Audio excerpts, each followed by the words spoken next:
Steve Copeland from the Couch Conversation. Where's my cologne? Steve Copeland from the Couch Conversation. Steve Copeland from the Couch Conversation. Steve Copeland from the Couch Conversation Show.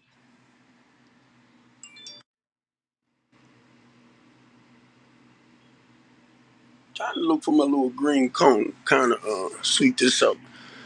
Oh Lord, have mercy.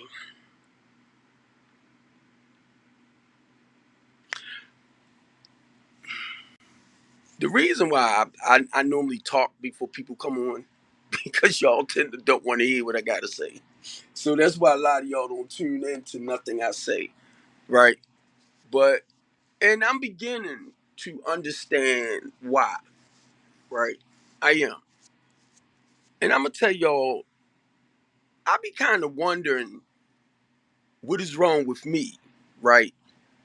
When say like when I'm at uh town hall meetings and stuff like that. And we tend to get people very, very smart, very, very smart, very, very educated people.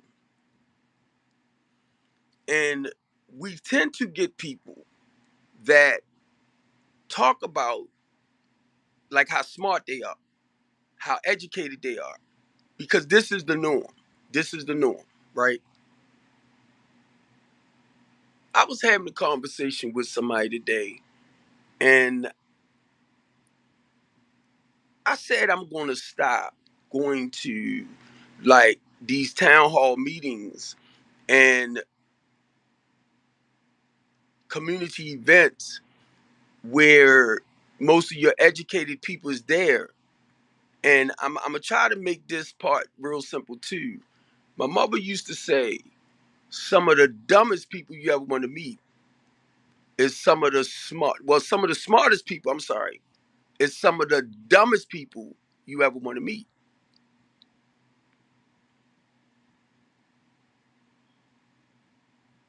because you really don't have no life experience behind your education that you're trying to feed people because you're too busy trying to feed people your knowledge, your education, what you did your research on. Now, mind you, listen to what I'm saying. This is stuff that you learned, you was taught,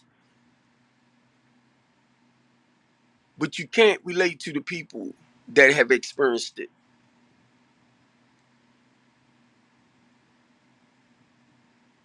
And then you have people. I was just listening to Bloxy, Black Bloxy, something like that. This is what she said. This is what she said. Now,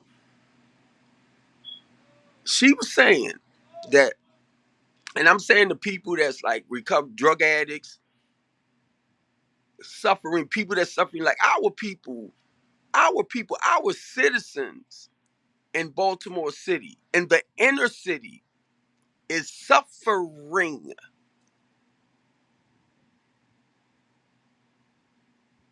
because some of the times, in the way I've been getting stuff, most of your well-educated people, even if you was at that state in your life at one point and coming up, now you're so smart now, you're so intelligent that you out of touch with reality. And that's what I was getting from a conversation today. And so many people is turning their backs on our inner city people. So many people is turning their backs on our inner city people. The people that need you the most. They need your knowledge. They need that because the goal is they need you to teach them how to move them.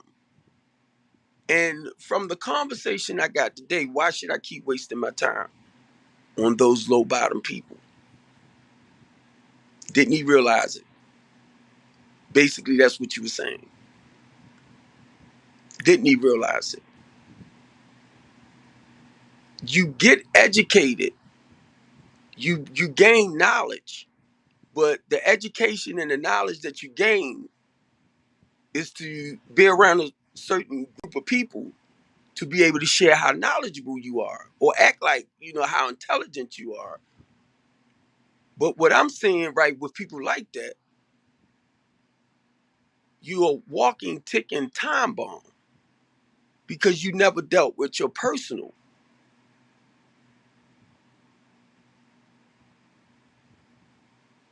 And I kept wondering, to be truthful, I kept wondering why. It's like spiritually I'm out of touch because I'm trying to match my spirituality with people knowledge and education. And that's not where I'm at with stuff. Cause I'm not trying to like outsmart you or talk on a level in my life where really I'm not at mentally, emotionally, and spiritually. I'm not there, but I want to talk like I'm there, if you understand what I'm saying. And I'm sitting up and be honest, I'm like Baltimore City. Baltimore inner city people. Y'all are in trouble. Y'all are in trouble. Know why? Because our well educated people with PhDs and all that type of stuff, they not really trying to help the poor people. They not. They want to sound good.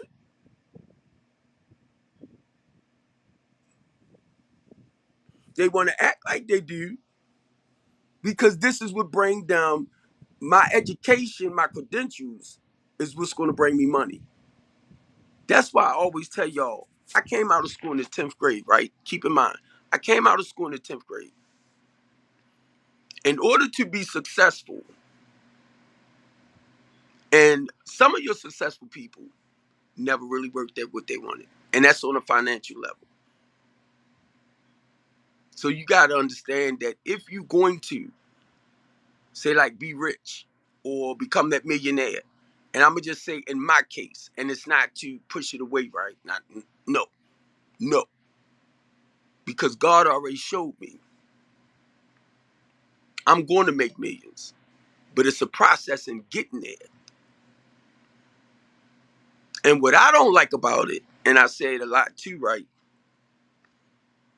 What I know now, or I'm learning now, or where I'm walking now,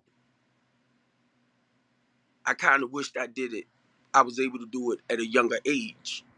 Because being 60, or I'm going to just say 61, because I'll be 61 in February. Matter of fact, February the 20th. And where I'm at now, that's 61, and I'm sharing this with my kids, right? We at the restaurant eating. And I'm saying to myself, I'm working towards where God got me going, and I'm looking at the millions. I'm looking at millions. I'm looking at millions, and I'm looking at millions, right? And when it started coming, my thing is, I want my kids to have it. You know what I mean? So that they can be well-rounded financially. I'm looking at my kids. I'm sitting at the restaurant, and I'm looking at my kids. And I said, y'all are the most amazing people I know. Because they've been walking into the things or the views or the mission that they want for themselves. You know what I mean? Like little Steve want to be a professional soccer player, not just a soccer player, but a professional soccer player.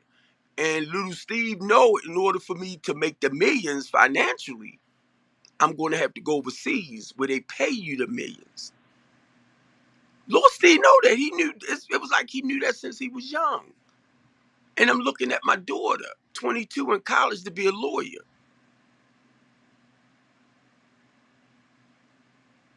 Now, I don't dictate her. I don't tell her. Because basically, wherever you want to go, you got to do the research to get there. So now my daughter is in Hood College. But now when it's time for her to start taking up what I'm gonna say maybe her law classes, because y'all know I don't know nothing all about that. Like the first 4 years here and the next 4 years there, I don't even try to figure that out because that's her life and that's where she want to go. But the thing, what I'm saying is, she wanted to study the law at the University of Maryland. I was like, yes. The reason why I said it, because we don't have to worry about no dorm money, and we don't have to worry about her traveling back and forth as far as having a car to ride the hoodie. And I'm like, okay, the University of Maryland for her law classes, she had home. And this is my 22-year-old. So I'm listening to my 23-year-old.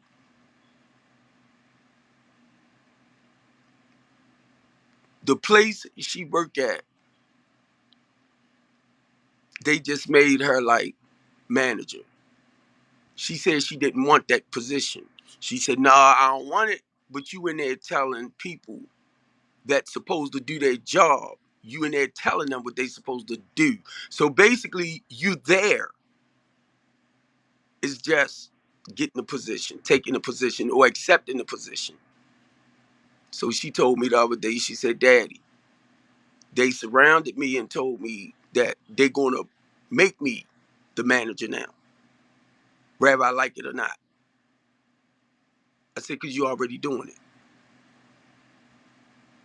You already doing it." Now check this out. She works at, if I can get it out, get it right, get it. But anyway, because I can't, it's not popping in my head. But she was working there as a, I'm gonna say bartender, and she started studying and reading how to make the drinks and stuff. So where I'm going at, check this out. Will you would well with tips and stuff, right?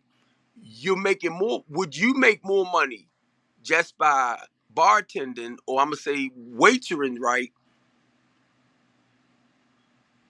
than just being the manager? You know what she said? This is my 23-year-old. Number one, she already knows she can make money bartending, but this is what she told me. She said, this time when I do stuff, I ain't got to share that with nobody.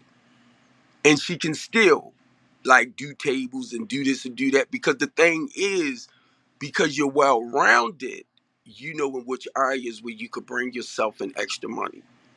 This is my 23-year-old. Because my thing is, if you making money, better money with tips and stuff like that, stay there.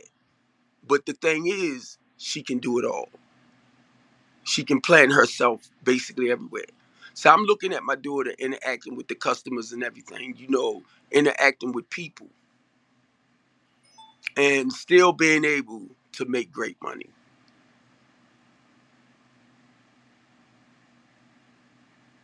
And that's why when I said I was telling my children, y'all are the most amazing people I ever met, because they're young and they have a sense of direction in life, and they're not all over the place trying to find it. And then my daughter, the other job that she had, she was doing daycare, working for at this daycare center. And she told me, she said, "Daddy, I was only getting like $80 a day at the daycare center for the hours that she was there." But my daughter said it wasn't about the money. It was about the children. See, what I'm trying to get you to see is, some people feel as though their education, and I'm saying more on the outside, make them more acceptable to society. That's not where I'm at. That's not where I'm at. And I can tell you like this, I am not a well-rounded educated man. I'm not. Ninth grade education, last grade completed.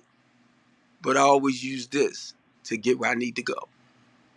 And it's always based around my personal experience, not what I studied, I did my research on. And for me, I don't know, but for me, be honest with you, I do not give a freak about how smart you is. You're very educated. You put in the work to get there. But it's like, yeah, you're so out of touch when it comes to helping the people that need you. And I'm sitting up here and I'm looking at a lot of our, let me go to the politicians, right? Politics. You're very knowledgeable. You understand the law. You understand this. But it's based on your knowledge, so you don't implement it to really help the people that need it. And that's the people that's suffering in the inner city.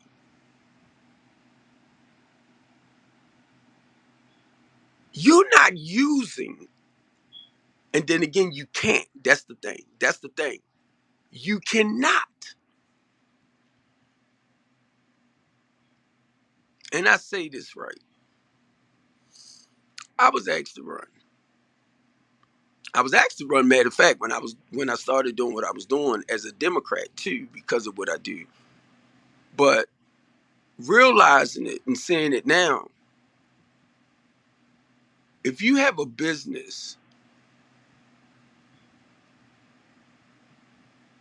and you doing the necessary things in the community to help the suffering people, because you want to help them come out of their space. They might not become millionaires and all that type of stuff, but you just want them to be in a place in their life where they're not in a survival mode, but they basically surviving. You got me? They're not in the mode, but they're surviving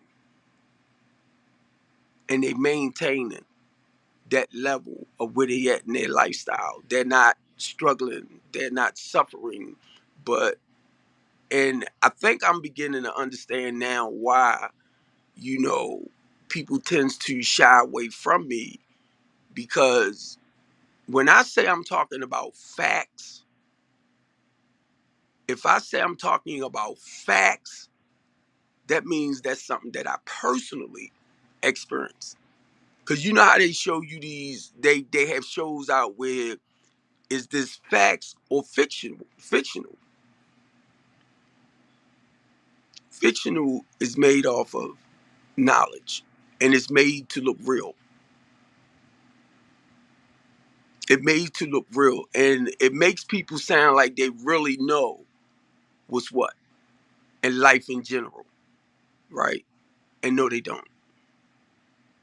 You well educated because you study a particular, listen to those words when I say study, a particular curriculum to get the education, the knowledge from people who actually experienced this stuff and made it through, for them to write it down, put it down in books, for you to get the education that you have and the knowledge. And you know, some people's all right with that. Well, this is what society is about. Okay, you go over there, I'll stay here. Because I don't give a freak about that. Because if your goal is, and you want to say God called you to help his people, and then I'm looking at it like this too, God, I'm going to go back to the disciples, because a lot of people, you don't hear them talk about this no more. The Great Commission. You don't hear 'em.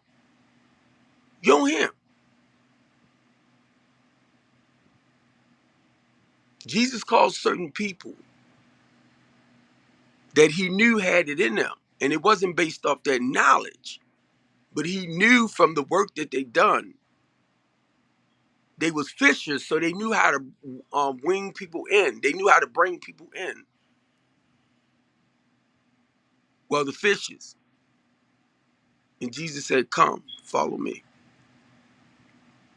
This time I'm going to teach you how to fish for men. A lot of y'all have the knowledge. And where that other word at? All of y'all have the knowledge, the letters, the credentials, but you don't have the experience. And from a conversation I had tonight, it ain't about my experience, it's about my knowledge.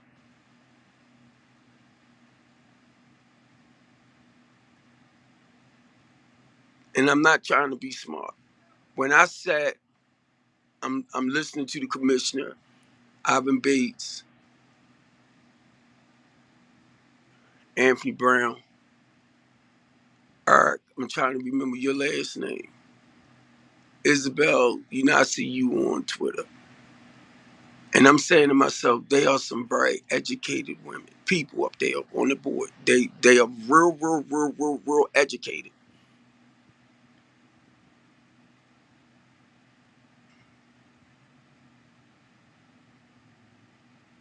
But I wasn't hearing nothing about like a working solution to help people walk out of and stay out of the circumstance that they're living in, to bring them out. And my insides begin to flip. My journey is spiritual, not based off religion. And when you have knowledge, it's like studying a particular religion or a way of doing things, but it's no personal interest or behind it because you too smart. And I hope what I'm saying kind of make a little sense because I just couldn't understand why. Now I'm trying to figure it out. And it's not for me to figure a lot of stuff out when it comes to life. It's just doing it. And that's what I started understanding about God, right? Um, I can't figure God out. So the thing is, and I'm gonna go back to the scripture with that. What you reading, you gotta believe what you reading is the truth. But when I tell people like this, I got great knowledge. I have wonderful knowledge of the Bible. I have great knowledge, right? Understanding of the God we serve. But then when it came to, as time went on, through my trials and tribulations, and my faith began to grow more. As far when I say trials and tribulations, when you talk about trials and tribulations, they are your personal experiences that you go through, your trial, and then you overcome it. So my goal is to take you because of, I can say the knowledge that I had, but I say the experience that I had.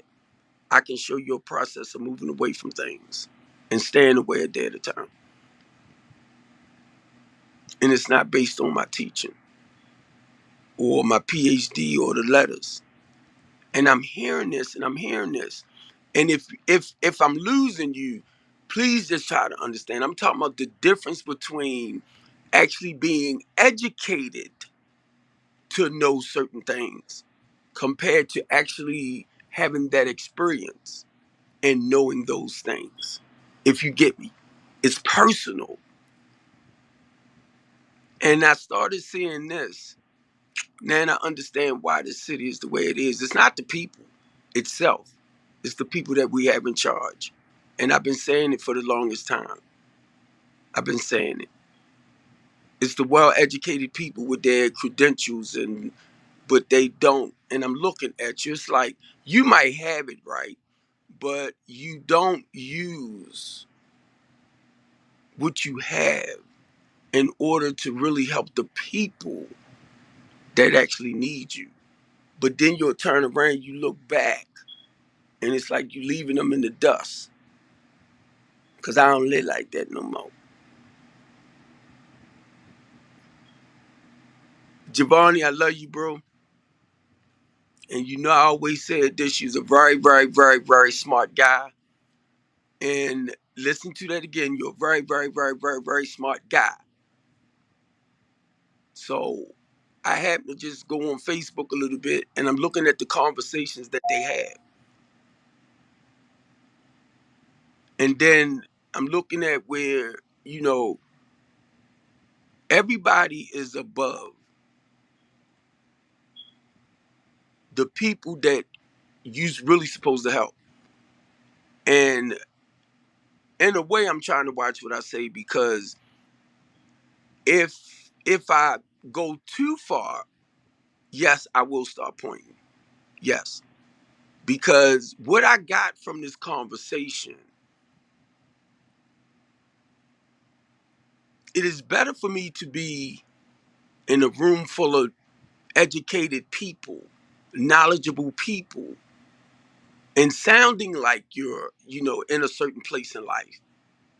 But as far as life wise, and that'll go back to the experience of it, you're not. And I'm trying to understand why. For me, because it's not clicking. I don't care to be in certain things no more. And I got to keep that in mind. Everything I do is based around my experience and my spiritual connection. And it's not based around my education or my knowledge. If you understand what I'm trying to say, you don't have to be very intelligent to understand why that person hurting and where they at. And it's a lot of well-educated people that's turning their backs on the people that really needs them. When I hear you talking about things about leaving, now I was born and raised in Baltimore City, so where am I gonna go? If I move to another city, every inner city or every city deals with trauma.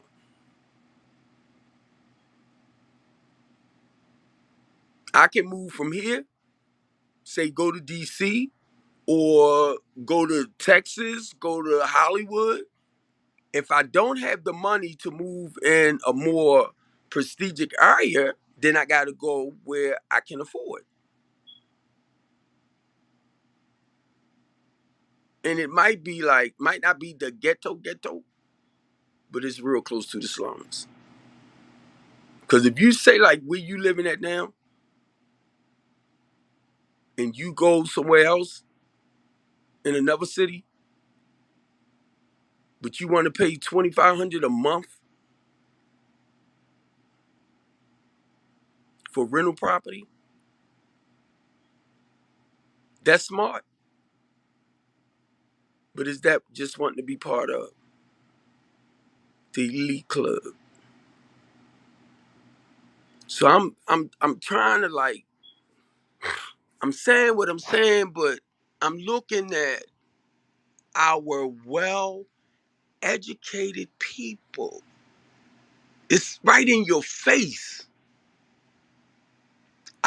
Some of our well educated people right in your face, and you not using it to educate the less fortunate, at least to bring them out. And when I just switched over to Biloxi, I'm trying to make sure I say that name right because it's Black Box, something like that. And she was just saying it. She said, what you got to do in order to get people or feed people the knowledge or have them, they gain the education and they gain the stuff to move forward in life. And they was talking about the inner city people.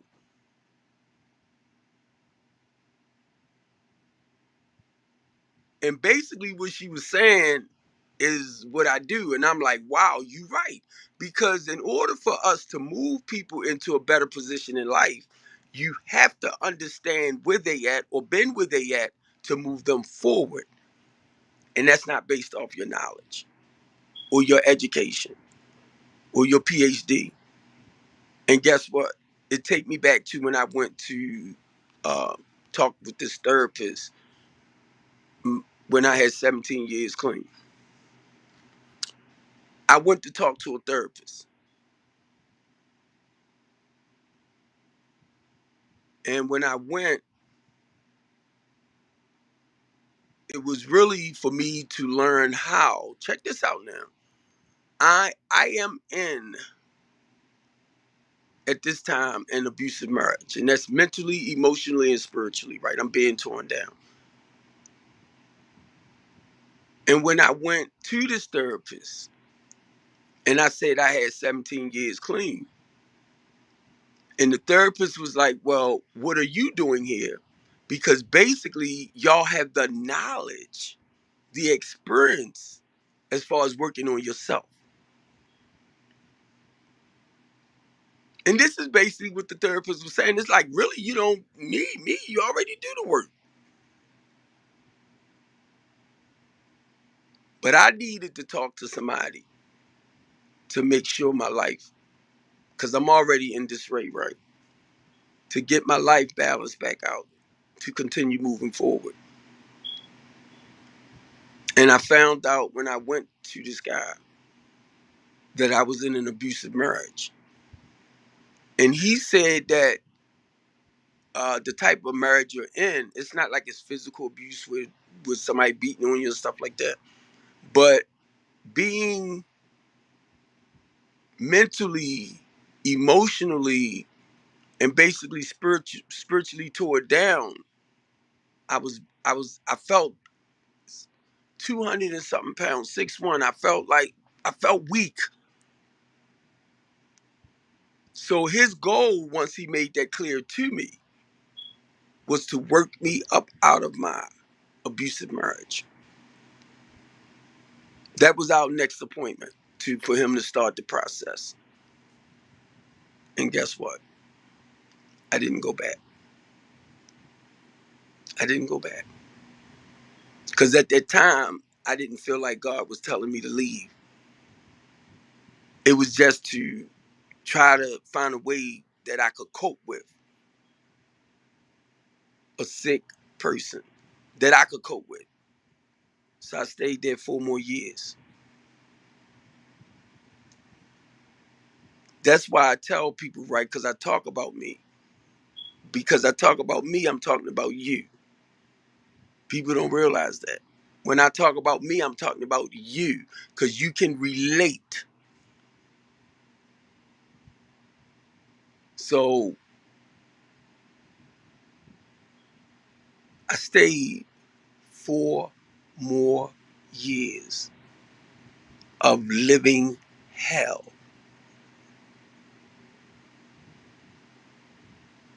Remember, I said I didn't go back because I didn't feel like God was telling me.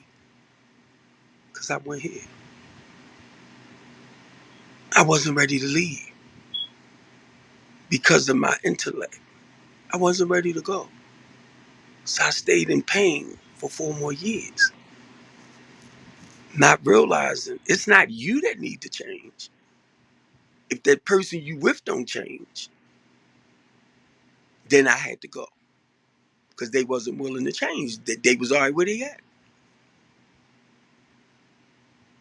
So I'm gonna just say this: if you got all the education, the smarts, the knowledge, and it's okay to listen to somebody, when you just listening to me,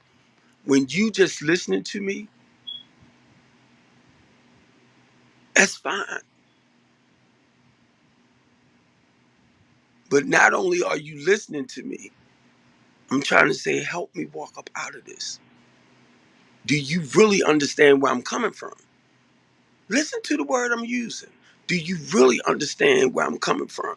Now, thank you, God. My cousin lost her brother. I lost my sister. Do y'all realize? And she was like, this pain is unbearable. And look, I know exactly how you feel. Not based off my knowledge, based off of my experience in losing my sister. So I sent her the message. I never thought my sister wouldn't be in my life. Never, ever, ever, ever phantom, none of that. But my sister is gone.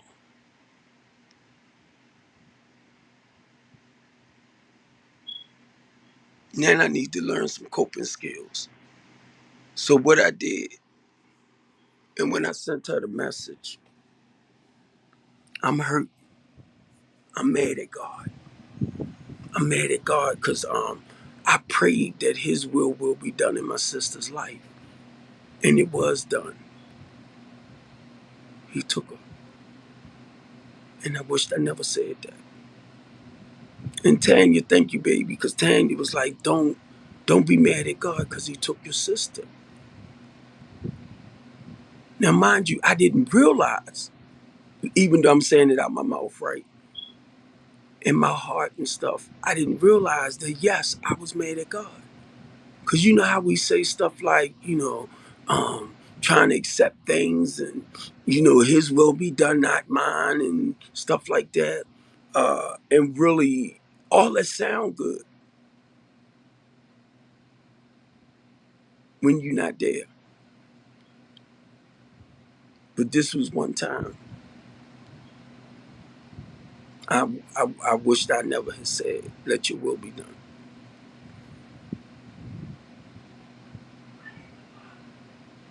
I think now I'm beginning to understand a little bit more why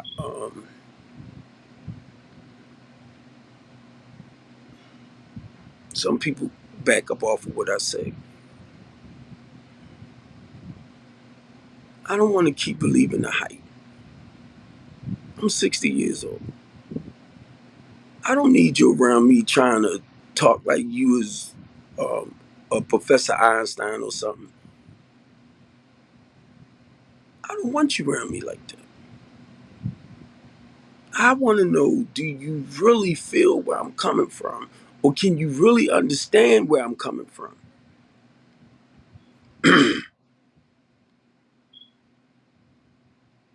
And listening to this, right, the only thing I could think of is thank God for the rooms of Narcotics Anonymous.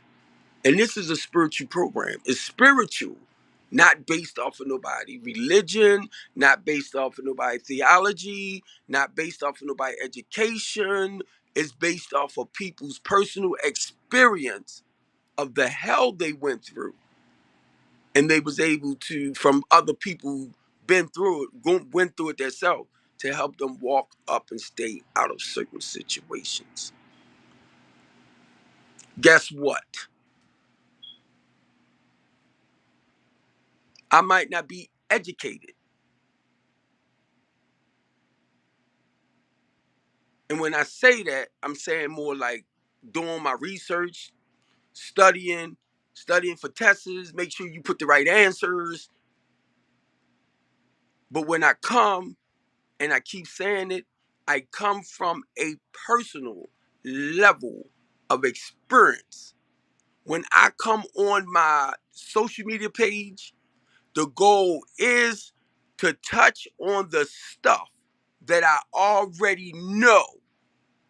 And it worked for me in helping to move others. When I say I sponsored a lot of men and women, I'm saying that I help people that's dealing with rape, molestation issues, abandonment issues. They reached out towards sex, drugs, all that type of stuff to try to fill that void. And that stuff didn't work for them. So eventually they had to back up and deal with life in the real. But we got so many well-educated, out of touch people. I'm not trying to outsmart nobody. If I'm in a room full of intelligent people and you talking in an area that I don't know what the heck you talking about, it's not meant for me to understand. And to me, I'm saying this right because I speak English. And I'm not going to study I'm gonna say Chinese, just so I can get around you and act like I really know and understand what Chinese is all about, or being a Chinese person is all about. I'm not doing it. Because if you look at yourself, you're well educated, but you're only doing it to fit in with this group, that group, this type of people, that type of people. And I'm like, no, I like where I'm at. And I'm not, I have accepted the fact I ain't got to be all over there. And I'll come in with personal experience, and you have experienced everything I'm talking about. But because of your education, it's like you shut the door on that. Basically, we call it running from yourself again.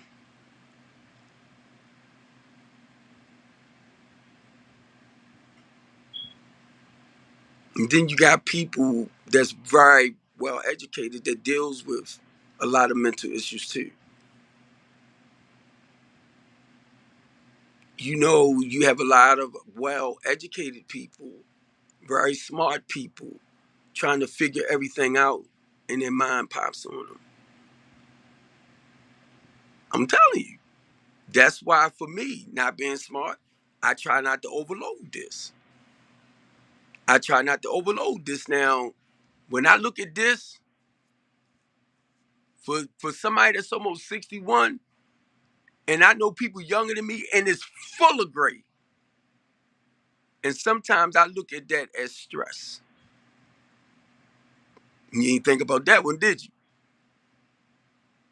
But when I look at me in general, skin wise and all of that, even though I'm 60, and as you get older, your skin begin to wrinkle. But when I look at myself and I'm getting ready to turn 61,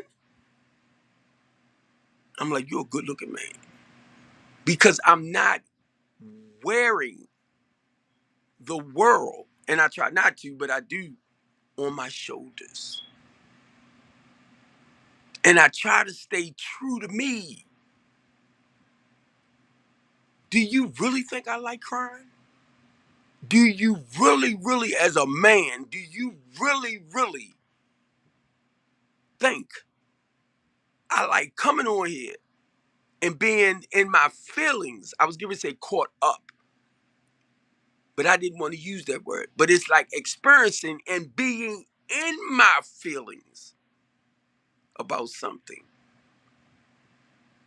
Do you realize after it's done, the stress that that's released from my body? Because I let it go. Even though once I let it go, you hear people say, but just don't keep talking about it. Just don't keep talking about it. That's part of letting go. You got to let it out. See, you freaking so educated, right? In order to release certain things, you got to talk about it and let it go. If it's coming back again, let it go. Talk about it. How you let it go, Steve? You just don't think about how you just don't think about it. That's where my brain at. So it's gonna come. But now check it out. When I say you just don't talk about it or you just don't think about it, when it come, I gotta put something positive on it, not to think about it. Or not to give that part of all that energy. So I gotta think of positive ways to overcome whatever trauma in my life.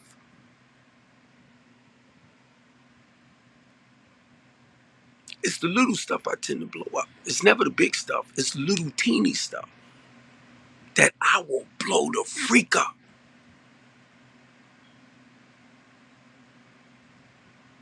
Little, the small.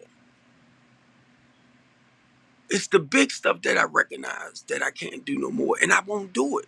But it's the little stuff that I tends to blow up. Now, mind you, I'm talking about me as a person. And then that's why I kept telling you, Chris, and I just thought about that. I kept telling you you're outside of yourself.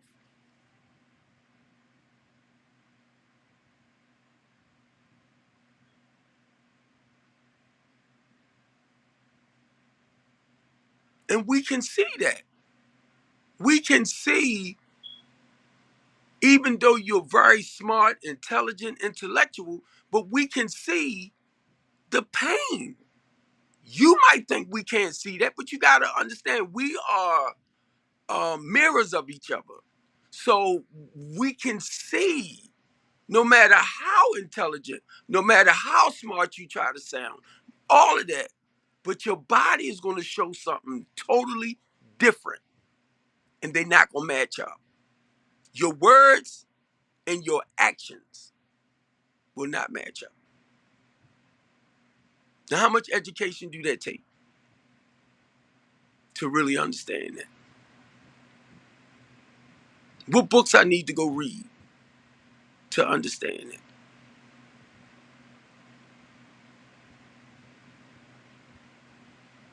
Now, I'm gonna say this, and I love you, Lady J. You know that. You know you my baby, my spiritual giant. I couldn't understand why when I go to these town hall meetings and stuff, and I leave out, I'm not fulfilled, right? And then you ask yourself stuff like, why did I come here? Because I didn't get what I came for. But when you got a bunch of educated, knowledgeable people, it's more about, I guess it's more like understanding on a higher level. I'll stay where I'm at.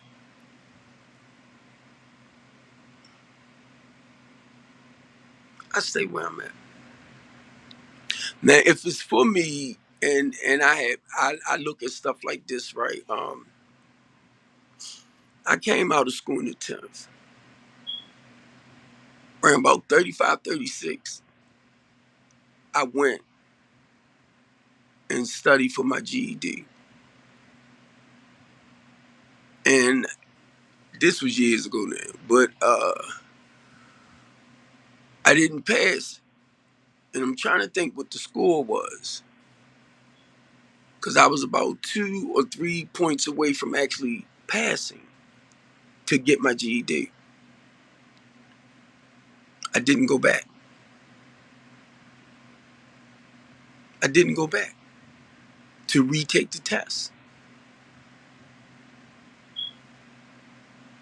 It was just the feeling that I got, like a relief. The point I went to get it. Whether I got it or not, yes. I didn't lose nobody, did I? Because people will say stuff like, well, why didn't you go back to get your GED? And I'm like, I fulfilled what I wanted to do. And that was to work on getting the GED. Whether I got it or not, that does not make me less than a man of who I am as a person and as a human being.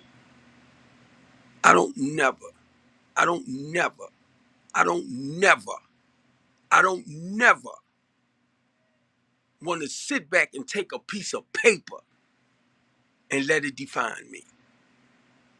A piece of paper and define your character. Well, that's just the way life is. When you're dealing with this and when you're dealing with that, well, I won't deal with you. Because that's not real to me. That might be real to you. The smarter you are, the more educated you are. And I'm looking at this work. Education. I'm hearing it to be acceptable in society. I'm hearing it.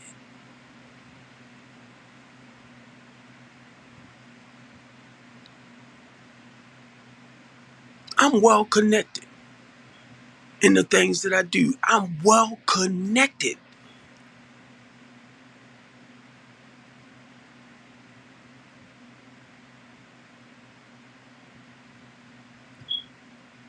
And just please try to understand this, because I'm looking at people want to fault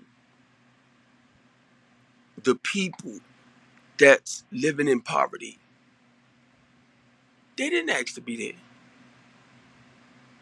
They didn't ask to be there.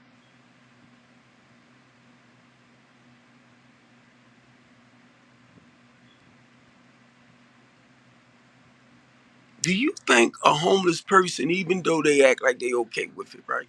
Do you really think a homeless person really like sleeping in an abandoned building? Oh, that's just where they at. That's what they want. That's what they like. Okay.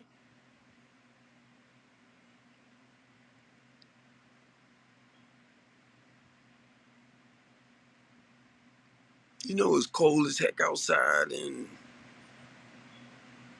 I don't tell nobody, but when I go out, I can't stay out too long. When it's cold, cold, cold. The tips of my fingers get numb now. And my biggest fear, if I'm out like that, they will get numb. And being a diabetic, I will lose my fingers. So a lot of times when I see it starting to happen because of the cold, I have to come out of it. But then you got other people that's in the cold, and it's like normal for them. But for me, 5 minutes being out like that in public itself with the wind and all of that, I gotta go. I gotta go. Because I don't want to lose this. Or I don't want to lose a toe. Or something like, my limbs. Being a diabetic, a lot of diabetics lose their limbs and stuff.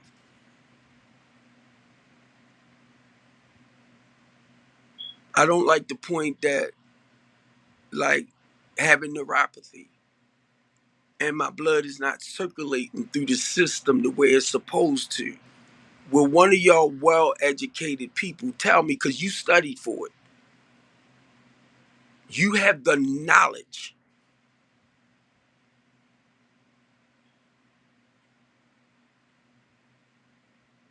what can I do? I can put gloves on, my fingers will still do the same. Because guess what? When it's like the blood, say like your hands like this. So a lot of times I'm trying to make sure I get it right, because I had to adjust my hand another way so that the blood can still circulate. Ain't nobody taught me that.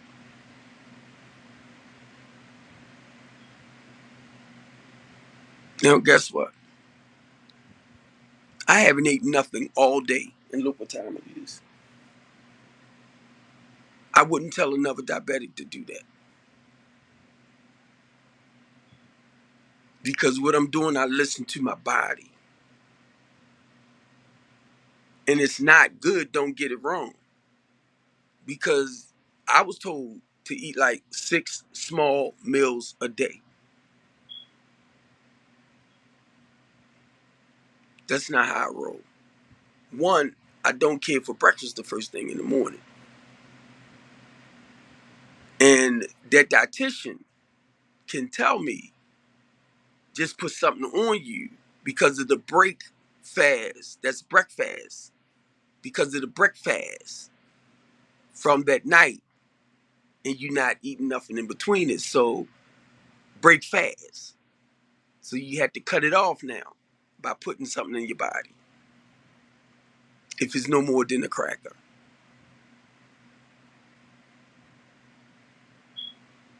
And my daughter told me the other day, right? She said, "Daddy, you skinny. You just losing weight."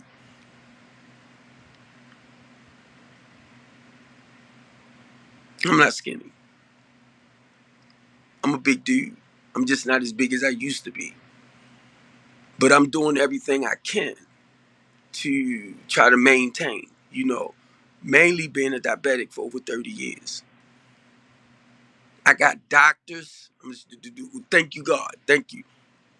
I got doctors, educators. I got all of them telling me what I need to do, because my A1C is like, it's probably like 10 now, or 10 and a half.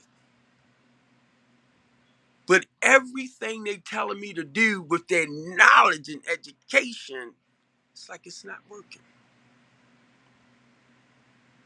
You need to go talk to the dietitian, and with her knowledge and education, she only gonna repeat the same things again that I already know.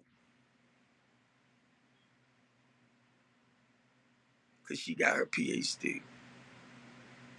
And if you got your PhD and say like, but you got experience with your PhD, then I'll listen to you more because I understand that you really understand where I'm at. But if you educated in certain areas, but you don't have no personal behind it, then I know you really don't understand where I'm at. I ain't confused nobody. I see it's two people right there, but I know it's more. I ain't confused nobody, did I? So now let me go back to that. I have lost weight. I used to be a size 56, like my jackets. They used to be 5X's and stuff. Like if I buy a suit, my top is big. So if I buy, say, a 56 suit, the pants is 51. But my waist is 46. So now you know what I gotta do. So I'm buying a suit, then I gotta get it tailored. So guess what? I stopped buying suits. I will buy a blazer that will fit me right. And then I will go and get me, at that time, a pair of pants that'll match the blazer pretty well. And that's the 46. So I don't have to buy the suit and then spend all that extra money to get it tailored. Now, how smart is that? That's not. Did I have to study and do research to understand that? I ain't trying to be smart, but it takes me back to when my mother said, some of your most educated people are some of the dumbest people you ever want to meet in your life. Because you want to try to compare your education to something that I'm living or lived through. And that's not to knock anybody. I'm not going to try to even compare that with you, my experience to your knowledge. I'm not going to, because be honest with you, when I do, you'll get offended because you spent all that money to learn what I already know. You don't get it. Figure that one out. Do your research on that. You spent all that money.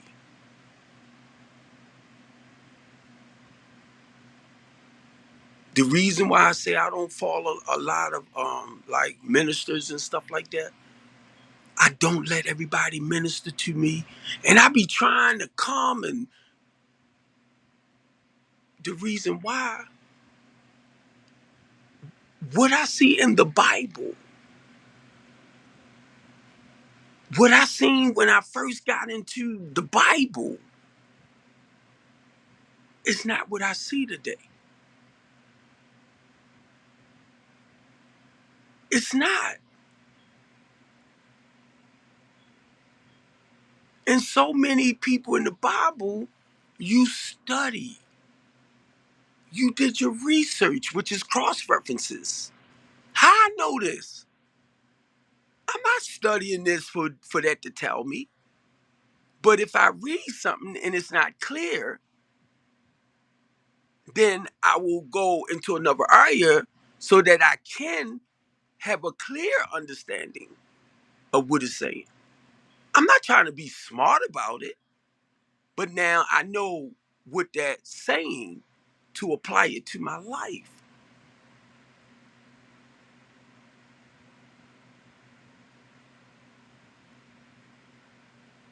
I don't know if that makes sense. It makes sense to me, but I'm just saying, you know.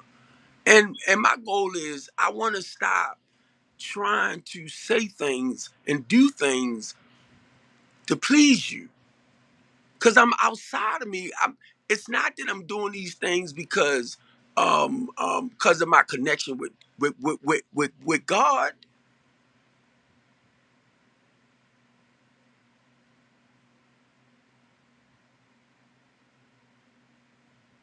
And if you're gonna sue me or something like that, right? Say because of what I'm saying out my mouth, right? Freedom of speech. The reason why I share my personal experience because I've been through it. I can't go wrong with that. That's not misled or misinformation. That's not. And I know where I moved away from to where I'm at, it's not going to work for everybody. I already know that. You can't feed everybody. But I understand too, when I come on my live, when I talk, it's always from a level of personal experience. What, you gonna lock me up because I said I did this happened and that happened and I learned what to do to not keep doing that type of stuff? You done went to prison.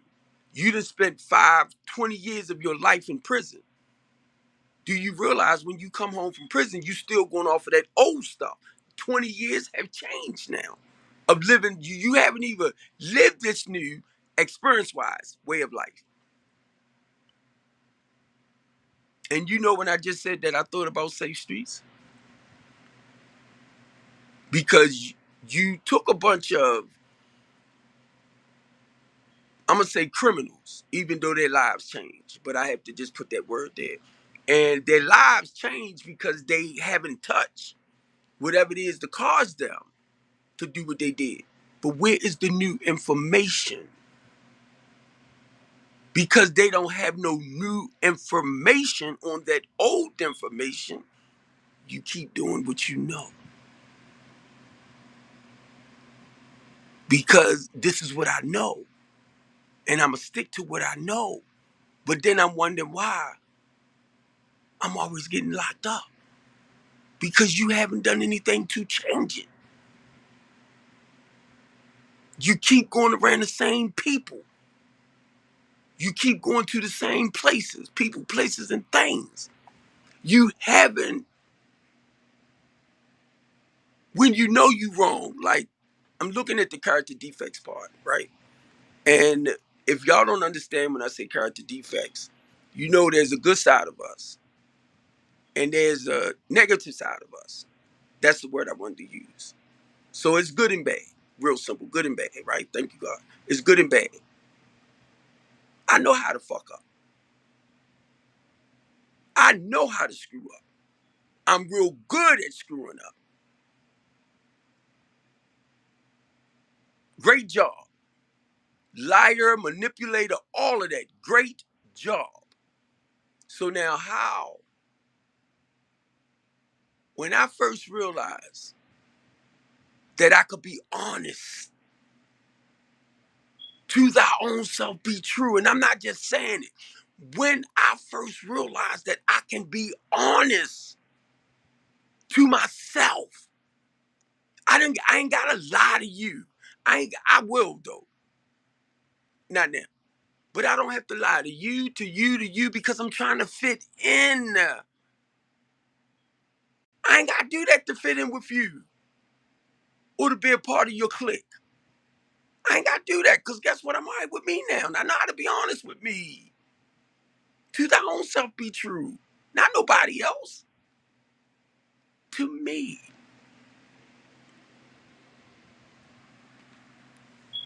I did not know being a liar, being a manipulator, being a con artist, being a no good son of a, when I say it, I'm just skipping the word like son of a B. When I say son of a sea biscuit, I'm telling you the rotten side. I did not know I could tell the truth and be okay. Listen to what I just said. I didn't know because I thought I had to lie and justify this, that. But I did not know. I did not have to practice that. I can be true to me. I'm like, oh my God, I did not know. Because everybody I was around, right? everybody that I was around, to me, coming up, doing what I was doing, everybody did drugs. Everybody drank alcohol. I was told that, being a married man, you supposed to have somebody east, west, south, all that. And I did all that. I did not know you didn't have to. And some people might say that's common sense, but I didn't know. Because everybody around was doing it. And it made it seem like it was right. And you know what? People got a tendency of saying, like, say, like with our poor people, oh, they know. And I tell you, no, they don't. Because we will justify our wrong every time to make it right. Because that's all we know. They know. They just don't want to change. No, I did not know that you can be honest, open minded, and willing. I didn't know. And this is what I'm saying when I say honest, open minded, and willing. Because I didn't know I could be truthful to me. I didn't know that I can have faith in me and my ability to do stuff different in life. I didn't know that I can trust me. It ain't about you. That's the relationship I had to build with me. Be honest with me. It's a spiritual thing. And then I'm feeling good inside because this is what it takes to have a relationship. Now that I got these morals, values, and principles to apply to my life, I can give them to you. A lot of people don't know how to love themselves because don't nobody teach them what love really is. And it's not as much as what I say. You gotta feel it. That's why I said with my kids, I had to grab them, embrace them, and they had to feel it. I tried to give that to my wife, and I couldn't. I couldn't. Know why? Because she didn't have it inside. Don't get it wrong.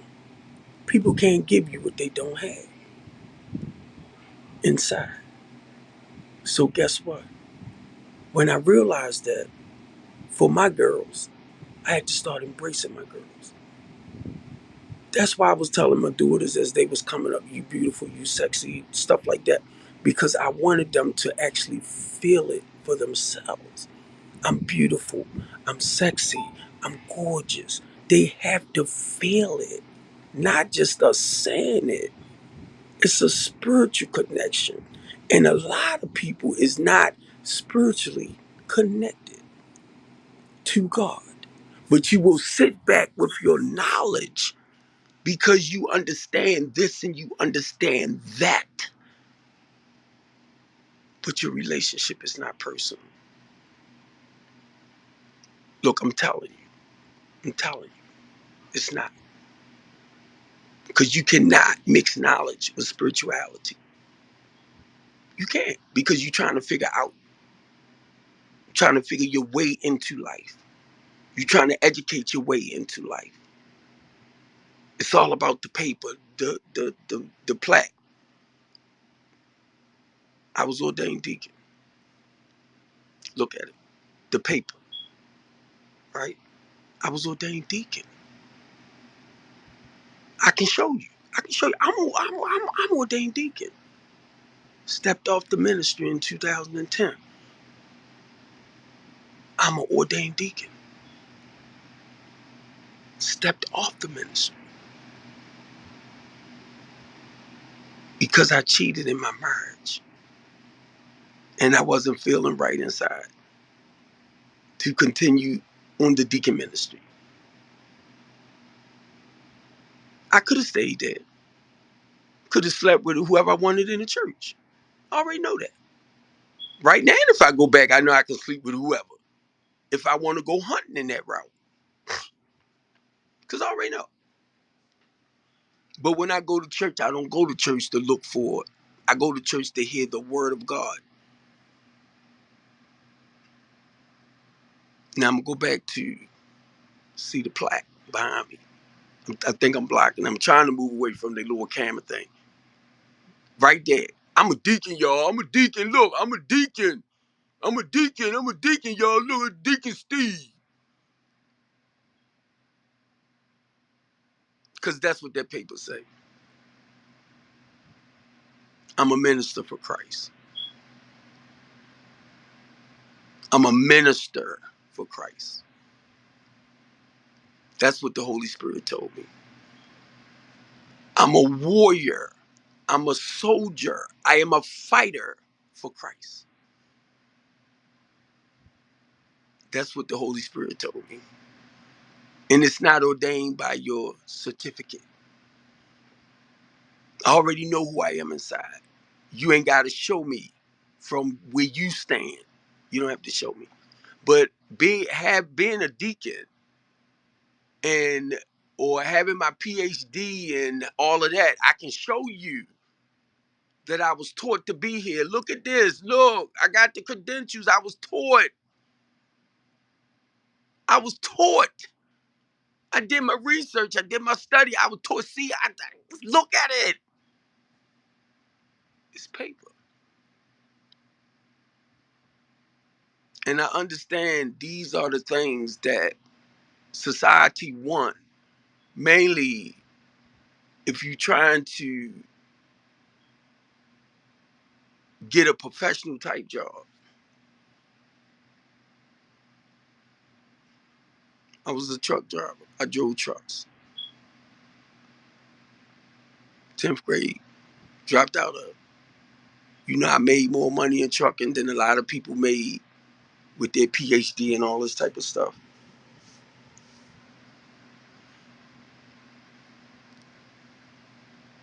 That was my profession. And I made more money without a high school education than most people make with their PhD and stuff like that.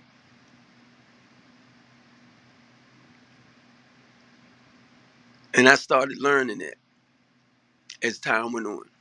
You spent all that money and back pay and, had getting loans to learn stuff. And here I come. I'm talking to ex-offenders, like with felonies and all this type of stuff, right? And society tell them that they will never be nothing. They useless. They wasteless. You will never amount to anything. That's society. But I'll come up and tell you, you can make something of your life. And if you have a good education, that's fine. But if you don't, you can go here to this spot right here, and they will start you out with $40,000, $50,000 a year. How smart is that? You're 21 years old, right? You want to get into trucking.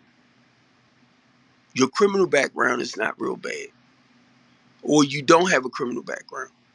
You 21. Listen to what I'm saying. You 21, and you want to get into trucking. I will tell you what to do, and I will tell you where you can go and make lease starting out 50,000 a year. You 21, 50,000 a year. You got people with PhDs and all that type of stuff, and the profession that they in. If you put them on the salary type starting out, or however, some of them been in it, and they don't even make over 30, 40, $50 an hour, but they got the letters behind their names.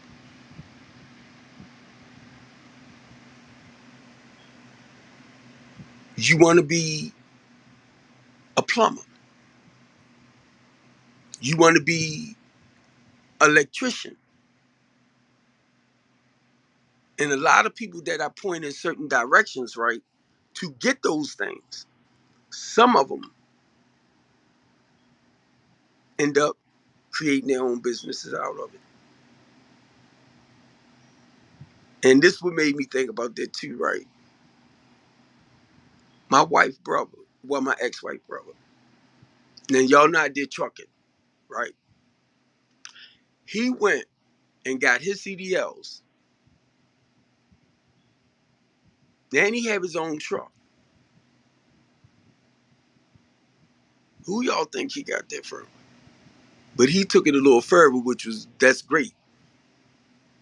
Because my goal when I first got into trucking was to actually start my own company. But then I began to see that I'll make more working for you than me doing my own company. Because I'm gonna tell y'all right now, I'm gonna tell y'all right now, I don't know how the heck they do it, and it ain't for me. But I don't know how they do it to be able to pay me the money that they pay me. I don't have to worry about fuel. I don't have to worry about when the truck break down that fixing it up coming out of my pocket. Because when it hit me that my company puts all that money out and paying me, and then y'all know the company itself, if a lot of y'all didn't know, the tax money that we pay, they pay tax money on that too, as far as for us for working for them. So I'm like, wait a minute, it's like they putting out more money than they bringing in, and that's the way it seemed to me, because I didn't know. And a lot of y'all look at it, if I'm making over $100,000 a year, my company is putting out $100,000 a year just paying me and doing that in the tax sense, if you understand. Because I didn't know basically what we pay, they paying for us as well. And I'm like, how they able to do this? So the reason why I'm saying that, because over the years, because my goal was to get my own and do all that type of stuff. But then say like if you making 200,000, but you're not bringing home 200,000, this might be what it takes to do the runs that you do, because you got to set that tax money to the side. You got to set certain things to the side. So when it all breaks down, because it looks good when it comes in the bulk, but when you break it all down, you're not making financially what I make working for somebody else.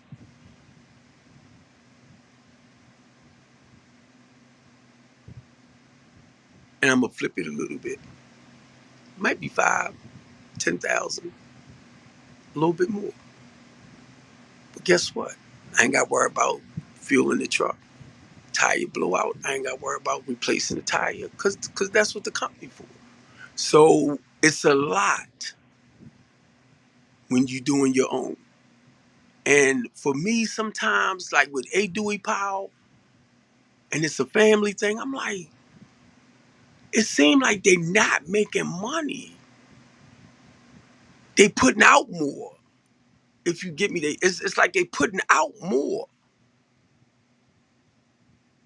and they making less. It's like, how do y'all profit off of this? How y'all profit?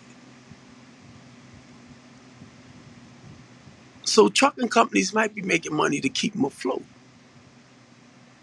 What Dewey Powell was doing too, this family, they was buying property. Or say like,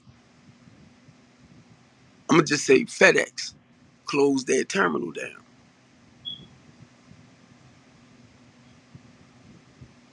Dewey Powell will get that terminal. Dewey Powell will fix up that terminal, and they will lease it out to another trucking company. So now they became like landowners. Then you got your building there. So the contract that you might have with FedEx, that might be a 8-year contract. So they into that contract of using your space. So now by this time, they done made the money back that they paid for the facility and the land, and they still getting paid from there. So a lot of that money accumulates like that, and it's outside stuff that help their inside business. You think I'm lying? I'm on my Restream. I'm on Restream. I'm sitting in my bedroom. I'm streaming to LinkedIn, Twitter, Twitch. Um, I'm trying to get our main ones: Twitter, Twitch, YouTube. Right. So I'm trying to think of the major fives that we all deal with, like Twitch, Twitter, LinkedIn, Facebook, YouTube.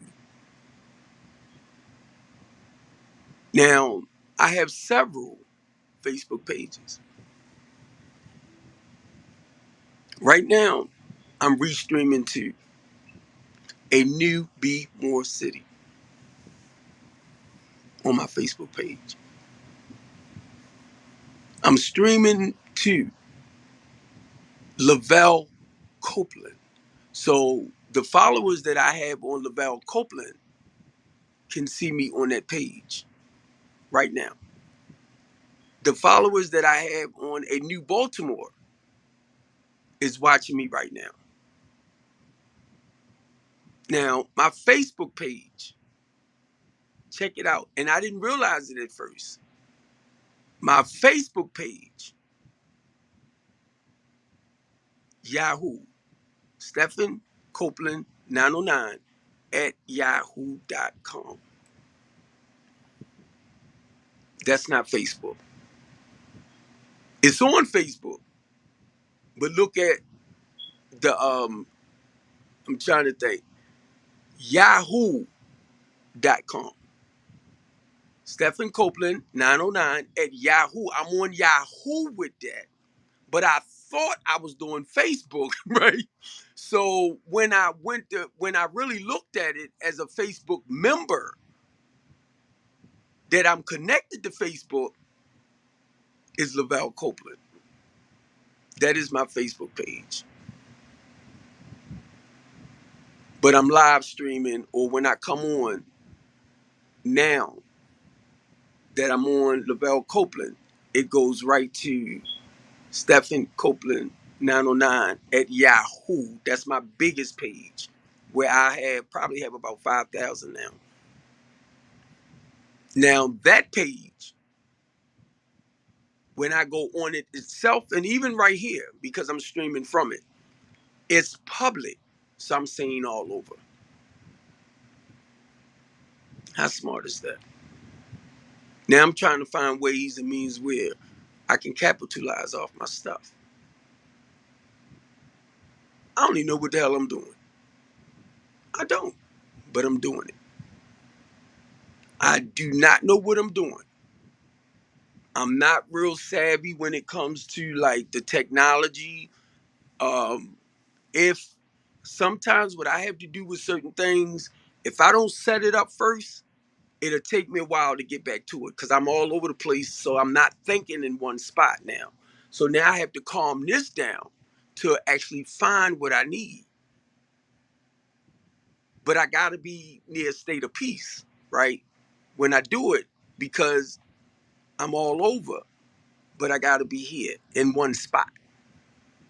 So it'll take me some time to find what I need. When normally, when I don't need it like that, I can go straight to it. Did I lose you?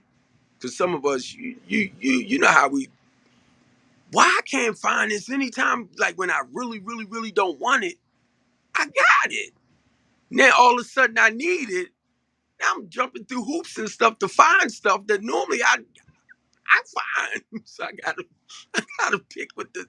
So if I know I'm gonna go to a certain area, because I got two laptops here, computer laptop, I'll open up one thing on that one laptop, and I'll open up something else on the other laptop. I'll do Restream from my Chromebook laptop. I'll set that up for that Restream, because that's the main thing that everything will stream from. Then I might put Stream TV on my smaller laptop. So I'm looking at two screens, Restream and then Stream. But I'm actually this the one. That's what I like about Stream. Restream. Now I got 15 platforms.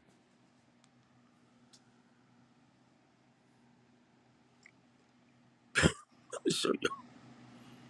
I'm trying to embed right TikTok into this right here. So when I come on and I do a live, I'm being seen over on TikTok. I'm being seen on Instagram. So I'm trying to put all of this in this one place. My FC2, that's China. That's China. So I'm trying to embed it into my restream. So once I come on, I'm streaming in China. Now, mind you, when I picked that page, I had to move away from the people that actually speak in, I'm going to say Japanese, but they speak Chinese. They might not understand English. So I had to fix it where once I'm on it, I will reach the English speaking community. You got me? And they do have live shows like I do. And they trying to educate people and feed people around the world. Now that's my FC2. And I'm calling them because I'm trying to get it where once I'm on, I'm streaming over there as well. I don't know the time frame, and I'm gonna say China. That might be an 8 hour difference. I'm just using that as an example. So it's 8 o'clock here. It might be 4 in the morning there. I'm just saying. Now, Africa. When y'all see this guy follow me named Maxwell Harris, he's over in Nigeria. It's 8 o'clock here, but it's 12 over there. So he might, or is it day? Is it day? Because I'm just trying to think. Because sometimes when I go to sleep at night, and that could be in the morning, like 2, 3 in the morning. I'm trying to get that time frame right.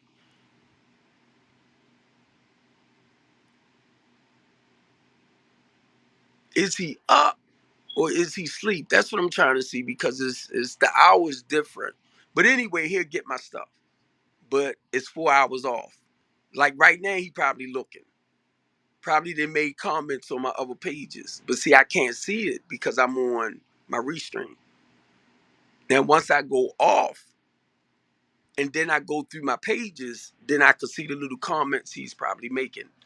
But if he connect with this right here, when I'm on my restream, which I probably do that with him later, then he'll be able to comment with me here and there, right here. And I can even bring him on.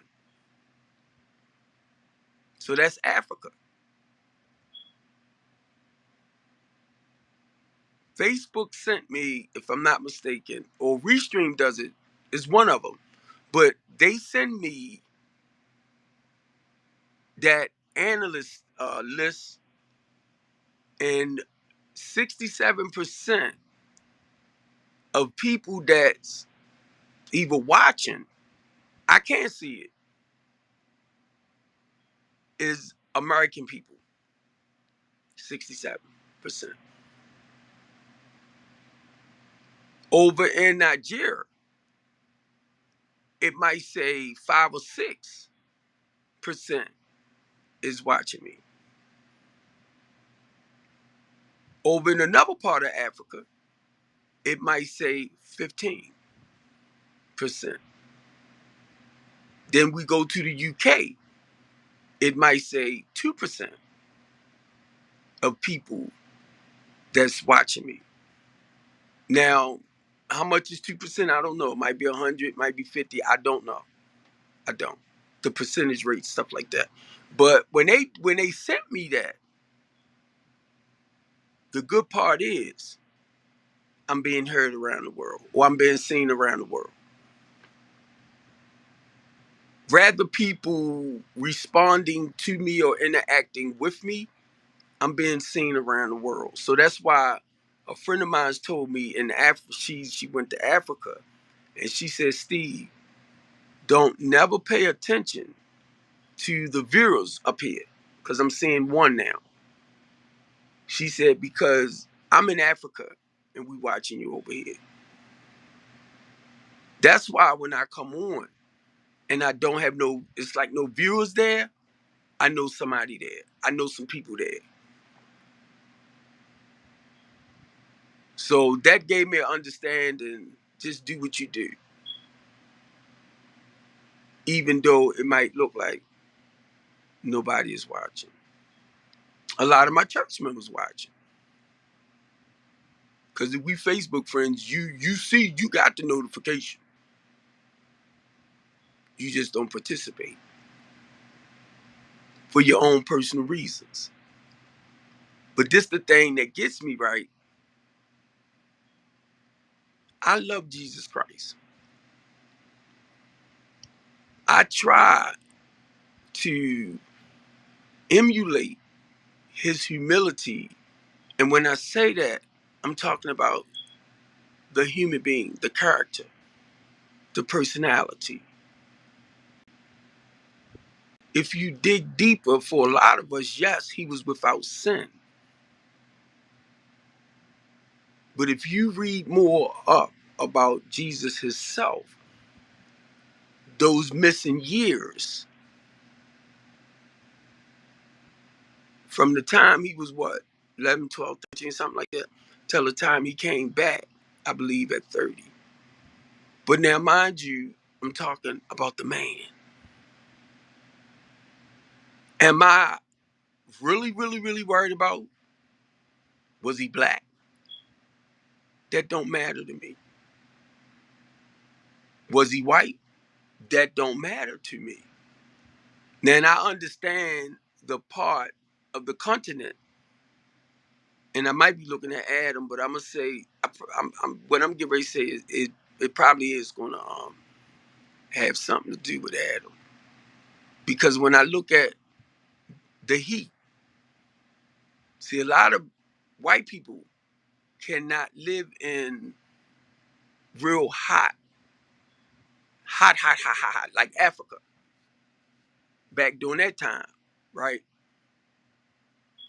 In the sun like that. White people. Now, because I started reading and studying about Adam, and if you read and study what the scientists, I was going to say biologists, but I'm talking about these well-educated people who know all about this stuff, right? But anyway, believe that in Adam's genes, his genetics, and if I'm not mistaken, brown, black, no, brown, black, brown, black, and I believe white in his genes, the genetics, right? Trying to make sure I say I'm saying what I read. Because when I still did my little research a little bit more. Now, my mother always said, we are people of color.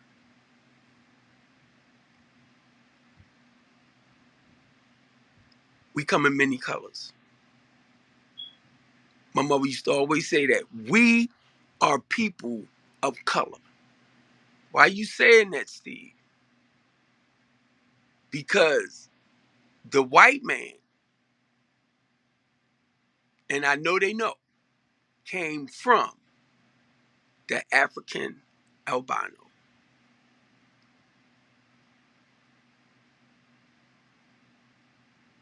And when I first read that,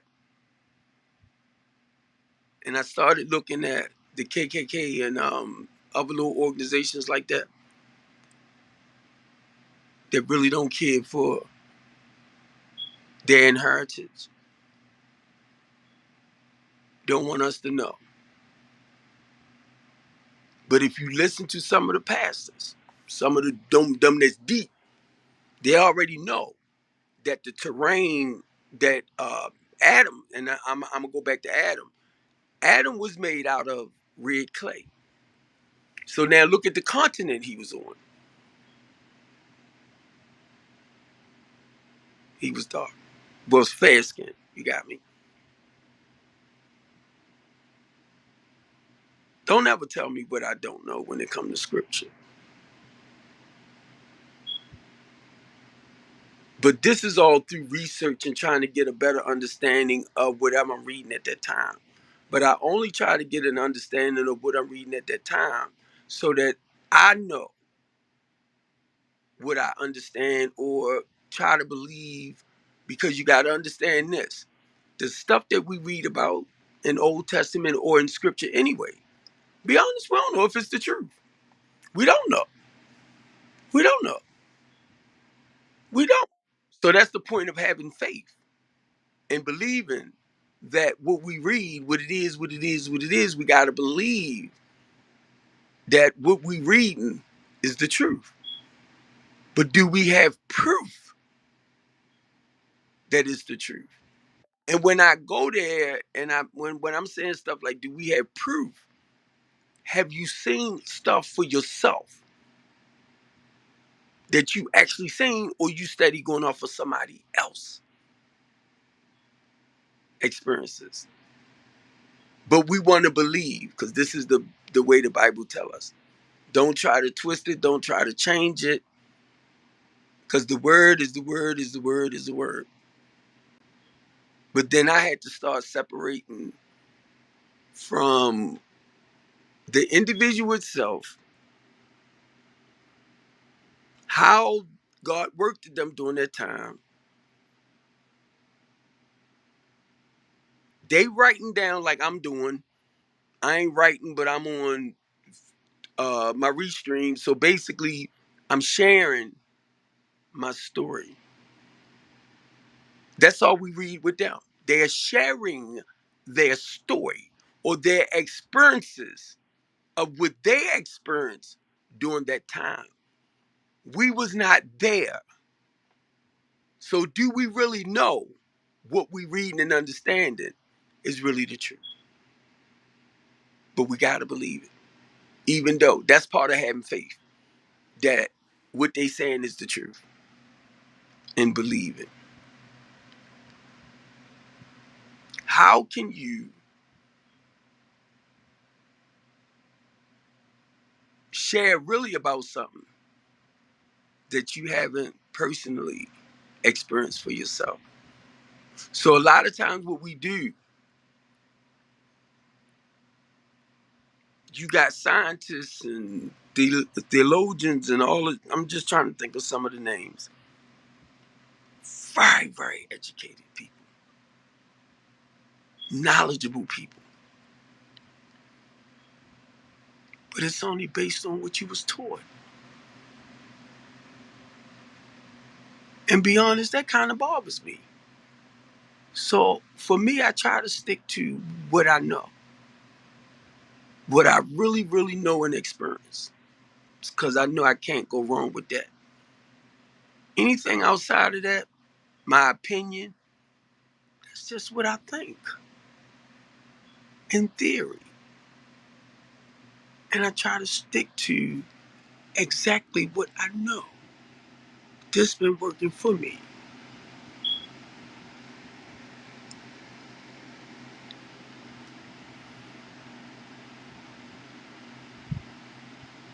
And then when they say things like, our people perish for the lack of knowledge. Knowledge of what?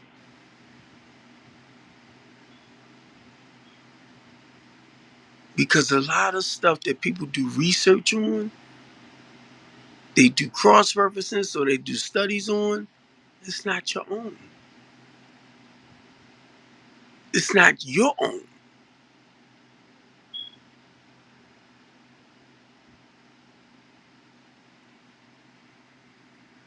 And I think that's why I really try to stick to what I know.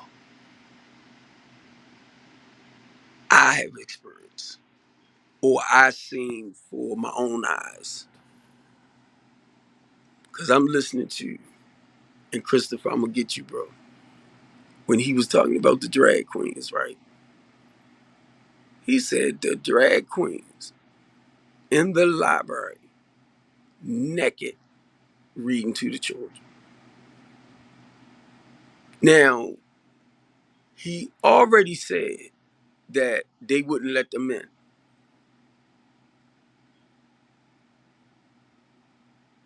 But just because he felt that, they in there reading to our kids naked. And I said, wait a minute, Chris. Did you really see them naked for yourself? No, but I'm like, but why would you do that, bro? Why would you do that? And I'm telling you, he he felt like what he said was the truth and nothing but the truth. So help me God. And then they made a statement more like they down there because they dressed up like dress queens. I mean, um, um, um, um, um, um, um, they dressed up in women clothes and their cleavage is showing and this and that and this and that. Did you see that? No, but that just because you know at times they, why would you say that? You adding yeast to something that you did not see for yourself. But you want to convince everybody that's listening to you this is what's going on. And because they didn't see it for themselves, oh yeah, it don't make no sense. They down there reading to our kids naked. Or they down there reading to our kids with no clothes on. I mean, that's naked. But Sean Cleek, and then I'm listening to the other people that's on your bandwagon. And I'm like, oh my God.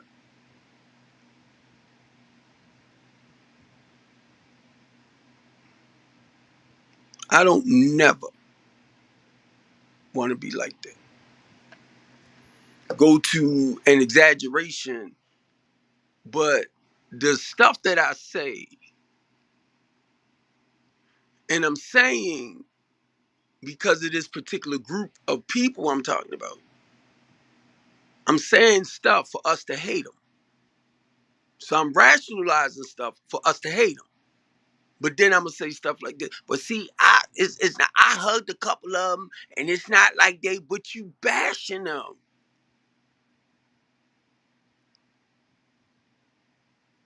If I'm gonna hug you, I don't hug you just to hug you. It's something about that. So if I hug you, what do I like? What do I look like turning around if I hug you and cutting you down? So that means your hug wasn't genuine. But I hug them to, I understand where you at, and I understand that you're a man that got on drag, the wig and the women out stuff. But I'ma hug you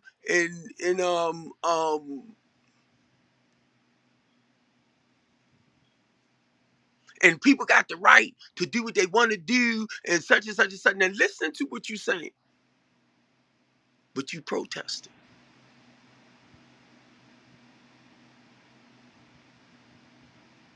Your words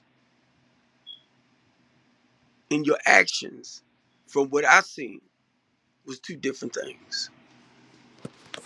You trying to convince me? Now I'm not against them, but you saying it out your mouth, but you protesting. You see what I'm saying? And then you sitting up here exaggerating some, let me say, gay people, and that's just their sexual orientation. They not trying to push that on children. And then some of them have children. They just in their lives decided that really I don't care to be with the woman. Because it's like they never had a desire for the woman. So with society, man and women, that's good in the eyesight of society, but that's not who I really love and care for. I care for the same.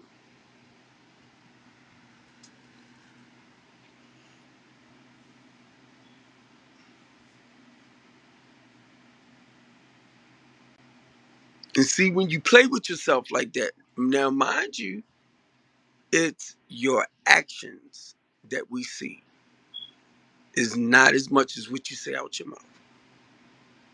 Because they got to match. And then when people's trying to say something, you want to convince them that that wrong that you feel here, you want to convince them that it's morally right. And this is the way I look at it. I like women. I like females. I had to keep that clear. I don't date big women. I had to keep that clear. And y'all might feel like, now I'm telling you me, but then you'll turn around and say, why? Because you're a big dude yourself or something like that. I don't date big women. I can tell you why, but I'm just saying, I don't find them desirable, attractive to be with on a sexual level. Flew over your head, didn't it? Because I'm talking to my daughter. Talking about dating women maybe around 30, 40, you know, might even drop a little bit younger than that. But this is what I was trying to tell my daughter.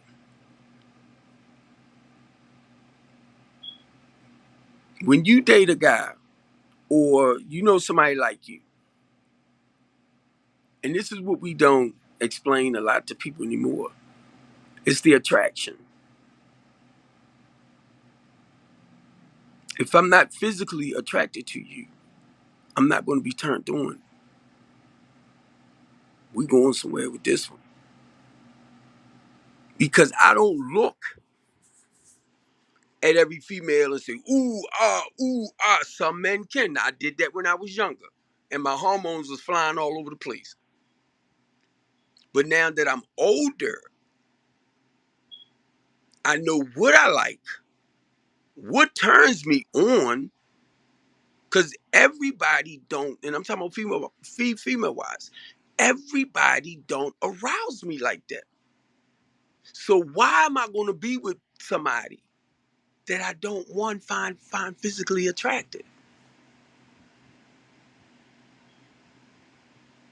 Do we ever talk about stuff like that? No. So it's a certain way, body type, physically, that really I'm like, ooh, I might not tell you that. That turns me to freak on.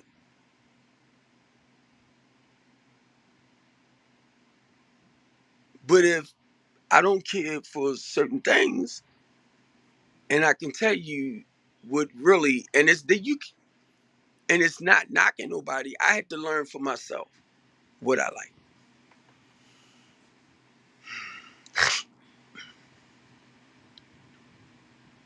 But it's other people that will want to fix that. Well, see, I think you need. No, don't you do that to me. Don't think for me. Do not do that. I'm pretty good at knowing what I like or what I want. I'm pretty good. Been married twice. You know, so it's like I've been there, done that, and I know what it takes. I know what type female that, and you can be dumb as all outdoors. But if you got that body that physically attracts me, I'm gonna come for you. And if you talk more on the intellectual part and you sound like you a goofball, I be like, don't say nothing, don't say nothing. Because the body look right. That's the turn on. Don't miss it now. Don't miss it. Cause you hear how some people like women might like men that's real intellectual. Just the words they say turn them on intellectually. Just talk to me, say what you got to say. Well, therefore I went to I'm like, what the fuck you just said? I'm being real. Check it, y'all. I'm being real. And some people will get with people because they intelligent. They smart. They don't buy flowers. They don't take you to dinner. They don't open up your car door or open up the door to let you in. They don't open up the door when y'all going to the movies and let you in. Or just open, look your seat, cheer.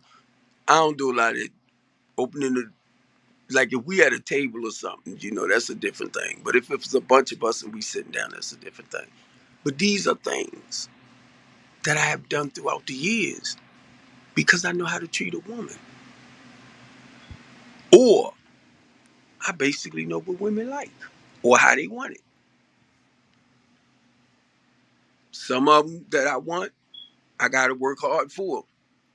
Some of them I want, it ain't much I got to do and I can get it. And I learned that throughout life. Somebody, I guess one of my clients in the house felt like because he had a piece of coochie, he ain't had none. I don't think the dude had none since he came home from prison.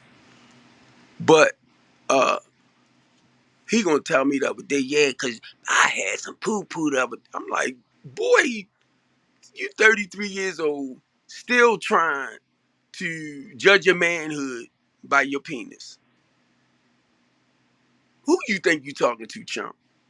You know, I sent them back something. I said, man, stop trying to measure your manhood by your penis. That makes you a man. Yeah, that makes you a man, but sexually, whether you have sex or not, you still a freaking man. But the thing is, are you responsible?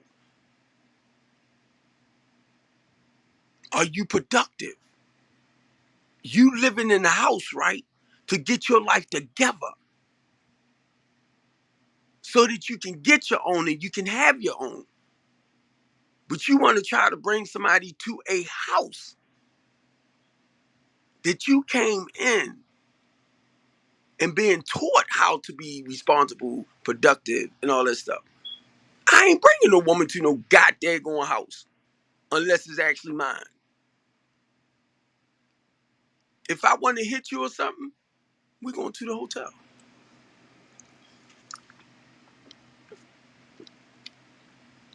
If I don't have everything right there in front of me to show you the responsible and productive man that I am, because you're looking at my life, my actions,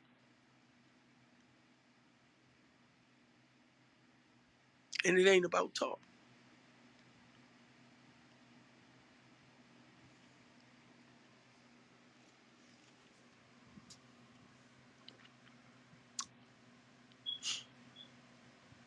And be honest with y'all, I'm just talking about me. I'm just talking about me. And I had to learn to be all right with me. And my goal with dealing with people in society is just teaching them or helping them just to love themselves for where they at. That's all. Um, the word oppression just came to my head, right? Came in my head.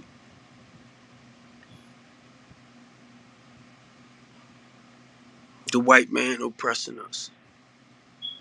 The white man oppressing us. The white man oppressing us.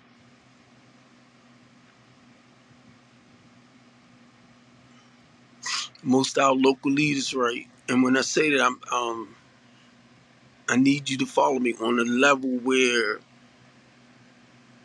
we have people in position, politicians and your leaders and stuff, in position to actually fix it where we that don't have it like everybody else can still exist and live a normal life where you won't have to struggle. And I'm just saying it because it's just like a dream, a wish, or whatever, right? But we got people, Brandon Scott, very, very, very, very, very, very educated young man. Commissioner Harris. Somebody told me, I don't know if it's true or not, that he's only in his 50s. Cause I'm in my 60s, so I thought he was a little bit older than me. They said, nah, he in his 50s. I'm like, for real? We pay him, I think, over $500,000 a year contract, and I ain't even talking about the incentives, right? So he good, whether he do his job or not. Right. Educational man.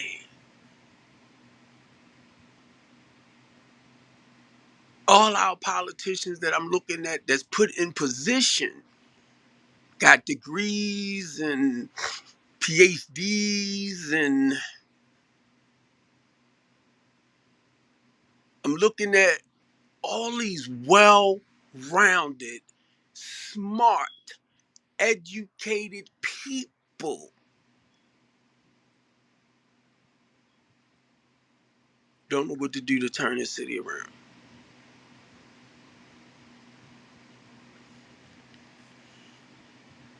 I was telling Lady J when we was talking, it's not the people that's turning the city apart. It's the people that we put in position to actually turn things around and make it better. They're not using what they had because they got knowledge. That's why I tell them, I say things like, if you need me, I'm here. If you really want to work on slowing down with action now, with actual physical change, I'm here. I'm here to help y'all understand the things that we need to do to walk people out of the trauma.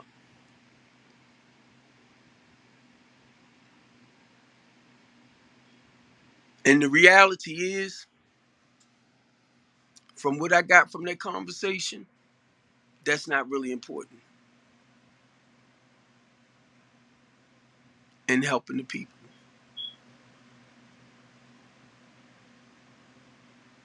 That's not important. It's how smart you is. And it's not about helping the people. It's more like who you know. But it's not about helping the ones that we put in place. I mean, the ones that's put us there to really help better this here. So I'm starting to understand why a lot of people is not trying to work with what I do to help change them. I say, help me help change them. A lot of them don't want them to change. And you don't realize because you in this conservative mode, right? And you with the elite club, the have and the have nots. They don't have it and they're not going to get it.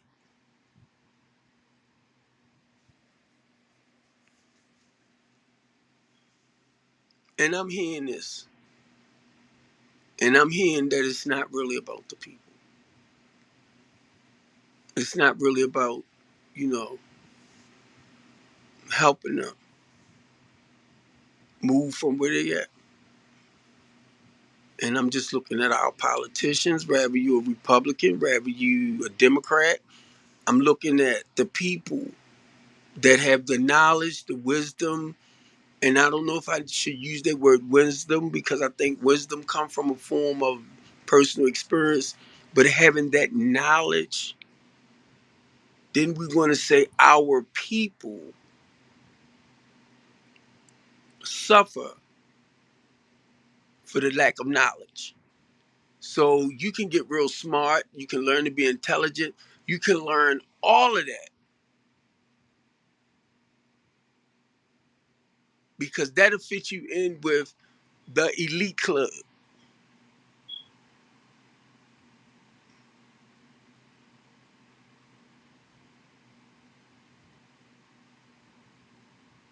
And that's like to me the way I'm looking at it, you some phony fake ass suckers.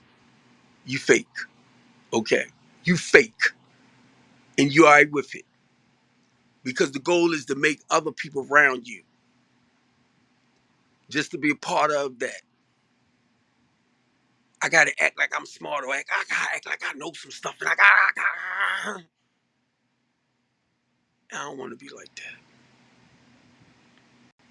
I don't wanna be like that. I don't. And then I turn my back on the very people that need me. Mm-mm. I don't want to be like that. Well, this is the only way you're going to survive in life. And okay, that's what you say. Because I didn't even think I was going to make it past 26. Well, see, you got to get with the elite club and you got to do this and you got to do that. You know what? Educated people, credentials. For what? For what? Just to show people you got them. Mm-hmm. Because that's what they pay attention to. Mm-hmm. And I ain't going to mention her name. Somebody called me the other day. One day they told me when we met, they like, I've been calling you. God been laying you on my spirit. But they was calling the old number and wonder why they couldn't reach me. So they happened to see me. Now, this person got houses, rehabbing them. This person I'm talking about, now, I'm looking for like a school building. And we could use the classrooms because that's what they do. More like dorms or bedrooms, right? Just to put people in. So these are the type of buildings or space that I want. And if we can, because I'm looking at the rooms and stuff like that, because if you get a school building and you turn it into temporary housing, right? You got an auditorium in it. Am I saying it right? With the chairs, and so you can show movies, you can do plays. So I'm looking at like training and embracing people hidden talents. Now we can teach them. So I'm looking at this, and the lady I'm talking to reaching out to me because that's her next move. But everything she's saying to me is what God already showed me. So it's just a point of lining up. And I'm listening to her and I'm getting really, really excited because I'm like, this is what I've been trying to get with people to do. And the more I kept talking about certain little things, and it's dealing with, I'm gonna say, politics and people with, intelligence. And from her experience, because she might be a year or two, but we ran it up in age. And it's like the people, like a Brandon Scott commissioning them, you can't rely on them to do what needs to actually be done on the physical side. You know, and I already know that. That's why I said I don't vote no more. I'm not voting anymore because I realize a lot of them when it comes to the physical work of stuff, and that's the business side, like with strengthening the community. If I had ran for the House of Delegates, I could not still do what I do with Communities United. Now, mind you, I'm doing the footwork. I'm doing the footwork that a lot of them talk about. I'm actually doing the footwork. So it hit me. If I have to get somebody else to run my business right here, and I can't use my, I'm going to say, political background to grow my business or get more attention towards my business, and I'm like, well, why in the hell should I run? If I have to move away from the thing that I'm doing to actually provide a service to the community. Why? So, and if you think I'm lying, Ivan Bates and I don't know the other lawyer name that they work with had their own firm. When Ivan Bates won to become the state's attorney, he had to either resign from that because he can't put his hands in it no more. And that helped me to understand now that it's all about the politics. I mean, the laws and the politics and stuff like that.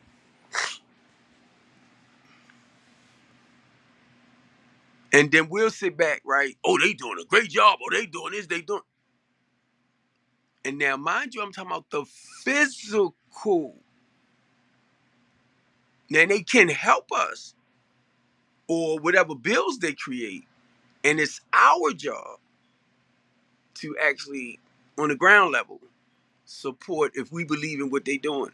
It's the community that has to do the footwork to help them get that bill passed to make a difference. I hope I ain't lose nobody in saying that, right? Because once I begin to see that, and I begin to see that in a sense, and you can tell me what you want. Oh no, because if you run in a business, you can still, use your political affiliation or influences to get millions and millions and millions or grow on your personal business.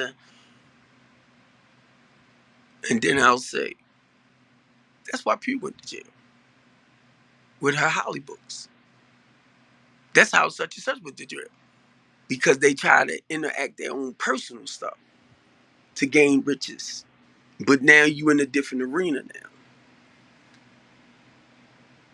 And I'm like, why? Because once you get there, the prestige and the popularity gets out and you, but let's be real. On the personal note, nope, no, no. So my thing is, why in the hell should I run? When I'm already, it's a real slow process to getting where I gotta go. But guess what? God is strengthening me, empowering me. So when I'm there, I can do what he called me to do. I'm doing it, but I'm walking and I'm seeing it from a level of personal experience. Come from one house to two houses, looking at some more, trying to get as many people, homeless people, off the streets. I said I'm gonna start implementing that word temporary housing to permanent housing, because on my Google page, it'll make you think it's like a homeless shelter. I'm not a homeless shelter, but I help. When I say provide shelter, is I help you get somewhere where you have a roof over your head. So it's basically, I'm flipping it. Homeless shelter. I'm not a homeless shelter with 30, 40, 50 beds, stuff like that, right? I'm not. But I will help guide you in that direction of getting shelter. And that's what me and that lady was talking about the other day, being able to have something for I'm gonna say women and children and stuff like that. And I'm listening to her because I'm like, I'm already there with that one.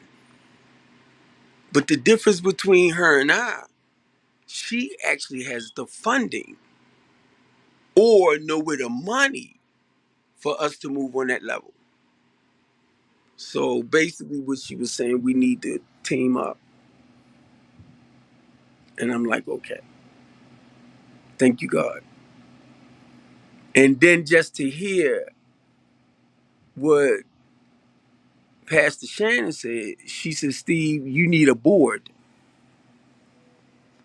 You need a board.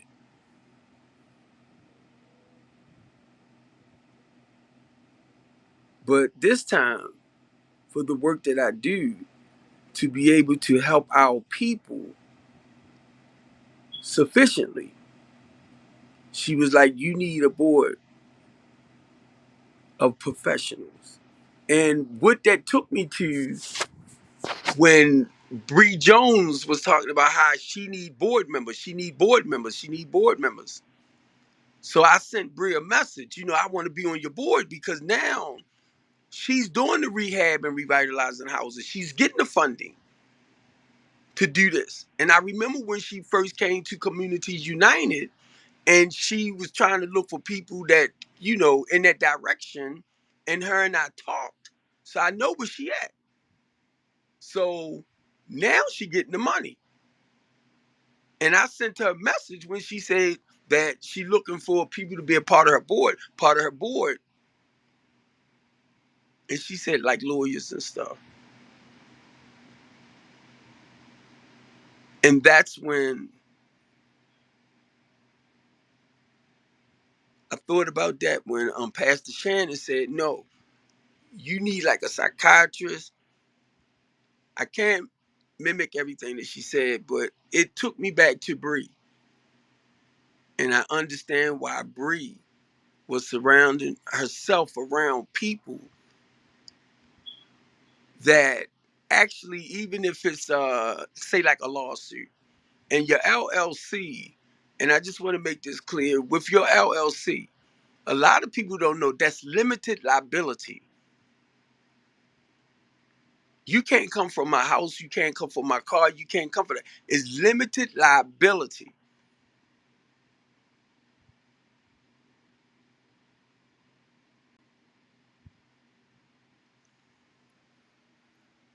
So you can't come for me.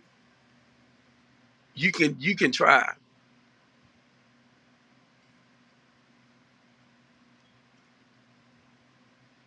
And that's when I share the difference, because I'm looking at this, and I've been on for a little over 2 hours.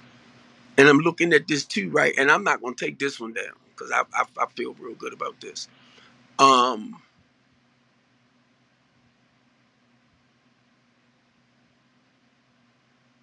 I'm looking at the limited liability.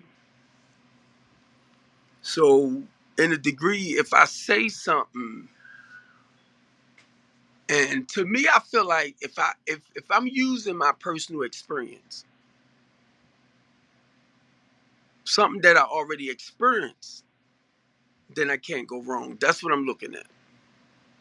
That's what I'm looking at, because I'm talking from a level of experience, not from an educational standpoint.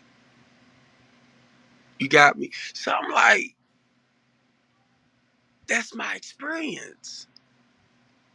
And people need to understand that I've been where you was at. And it was said too that, because I'm thinking it's not about me sharing my story. It's about listening to them. It's not about me. I ain't never been to a therapist that didn't listen to me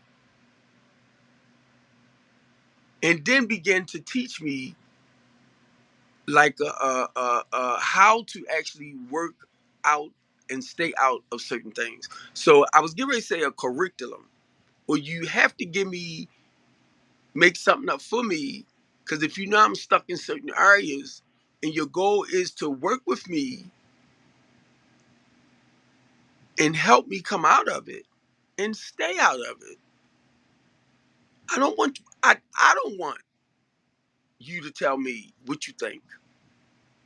I don't want that, because I feel like you don't really understand where I'm at. You just really don't get what I'm saying, because you never been there.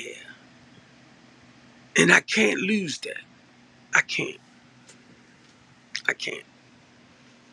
And the reason why I'm saying I can't lose that, because I'm looking at something now that I never ever ever ever ever paid attention to, and then I always did. Let me say I did, but I never really. It's like it's really resonating with me now, right? I always like picking with Giovanni. I call him Dr. Giovanni, right? Very, very, very, very, very, very, very, very, very smart dude. Very smart. and researcher and stuff like that. And I always tell him that. I always tell him because he digs for the knowledge and the information. And that's what I love about him. And I was reading something he posts, and everybody that came behind him and saying something towards the post, it was all knowledge. It was all knowledge. And they fit right in with that. Smart. And I'm reading it, looking at it. And I'm like, that's why our inner city people, stuff with them is so fucked up. Because we got all these smart people in position that really don't know what to do. Don't know. Or if they know, they can't apply it. And they all right with that. Because it's called being in the elite club. And I'm like, please don't tell me this. Please don't tell me this.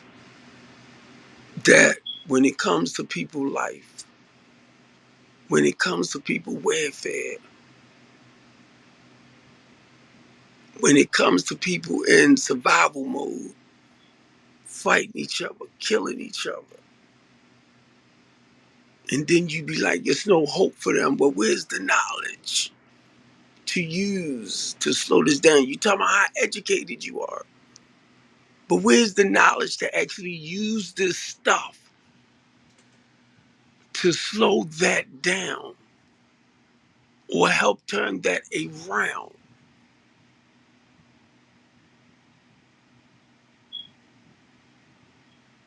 You ain't got it within you.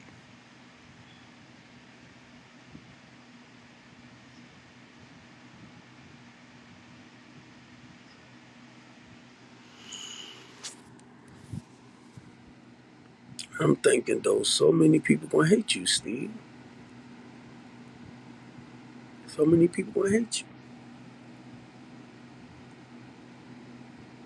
When people say power, knowledge is power, knowledge is power, knowledge is power, and I never really looked at it like more on you have all the knowledge is power,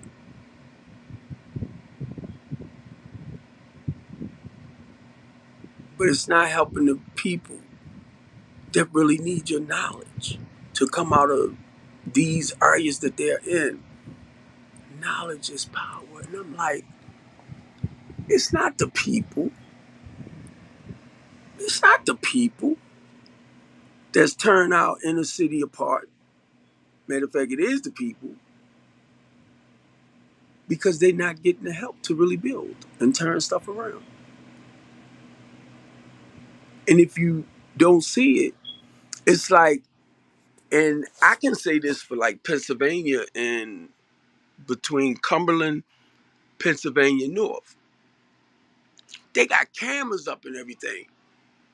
They got cameras up. And now people out there selling death to each other. And the police sitting right there looking. The MTA police right there looking. And they selling death on a daily basis to each other. And we looking the other way and saying stuff like, they don't really want them. They don't want to change. And I'm like, yes, they do.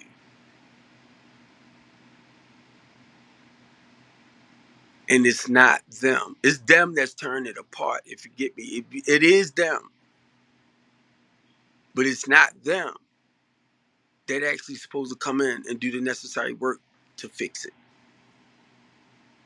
So it's our local leaders, our intelligent people, our intellectual people. And I'm looking at turning my back periodly. I'm looking at like turning my back on those that's still suffering and hurting. I'm gonna turn my back on them.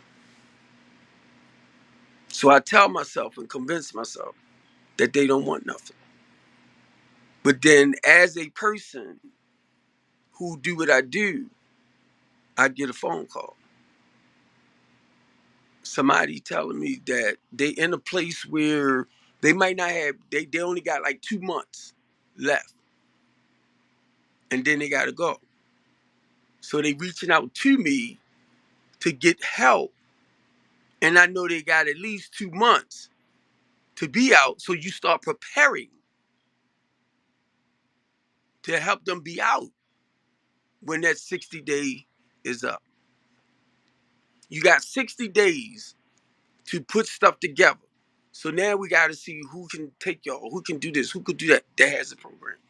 Unless we can get a landlord that will trust basically me for my client to be in their rental property.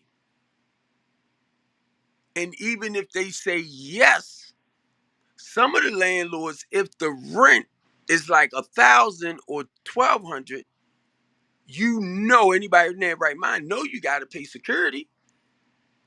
So now the rent is 1,200. Now you got to have 1,200 for security. So this what our most intelligent guys or people did, and most educated people decided, well, in order for you to come in my place,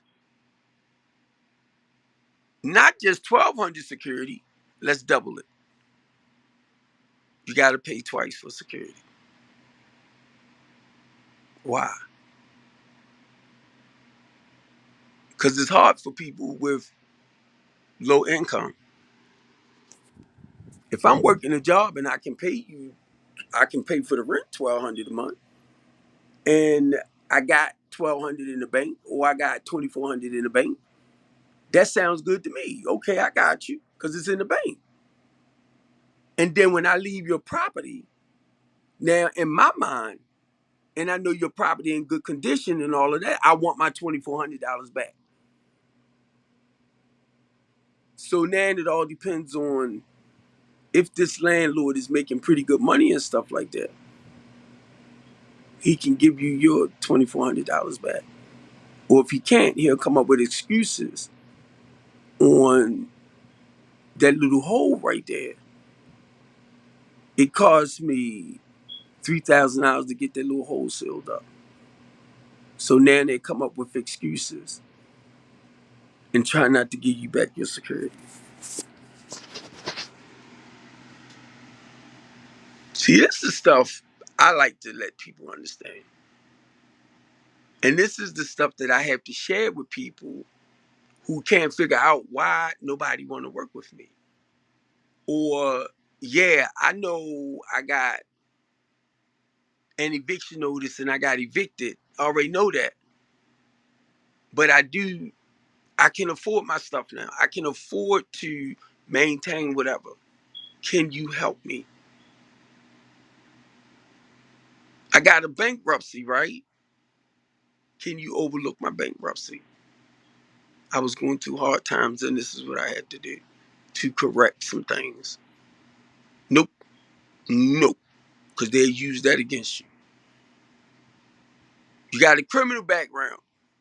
Then you got a felony. So what you trying to tell me? I'm home now. And I'm trying to do the necessary things to turn my life around so I won't go back that route again. And you don't want to work with me. But you need somebody in your property. But you don't want to work with me because now you judging me. And I in certain criterias I just can't meet. So that's why I need to talk with private landlords. I need to talk with certain people that will work with me in helping other people.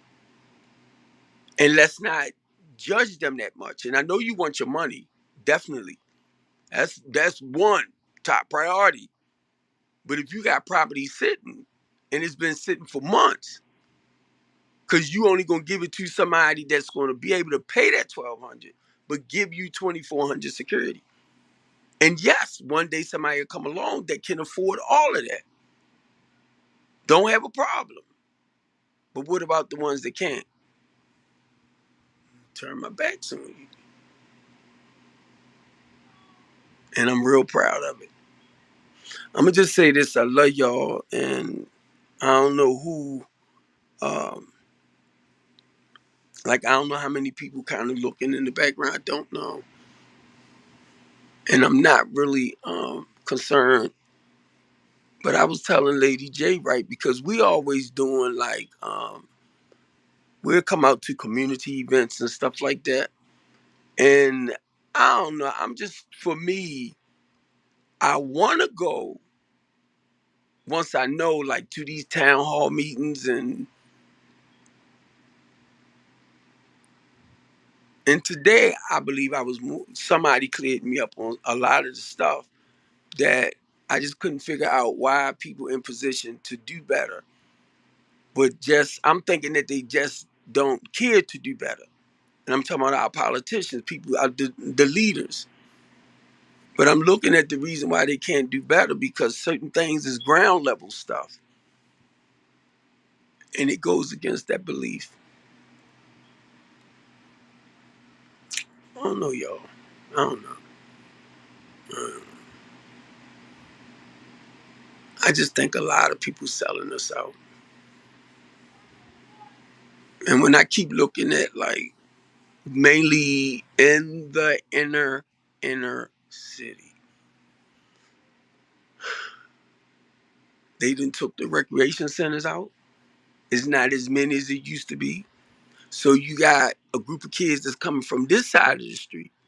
You got a group of kids on that side of the street. But you got a group of kids on this side of the street. They're not affiliated with the gang. But they coming on the other side of the street where that gang is at just to go into the recreation center and stuff like that. Not knowing, not knowing that the gang right there is there to take them out for coming into their areas. They ain't even know. We was going to the rec. That's all it was. We going to have fun. And a lot of parents don't understand why. My son only went to go such and such and such because he stepped into somebody else's territory, not knowing, and they killed him.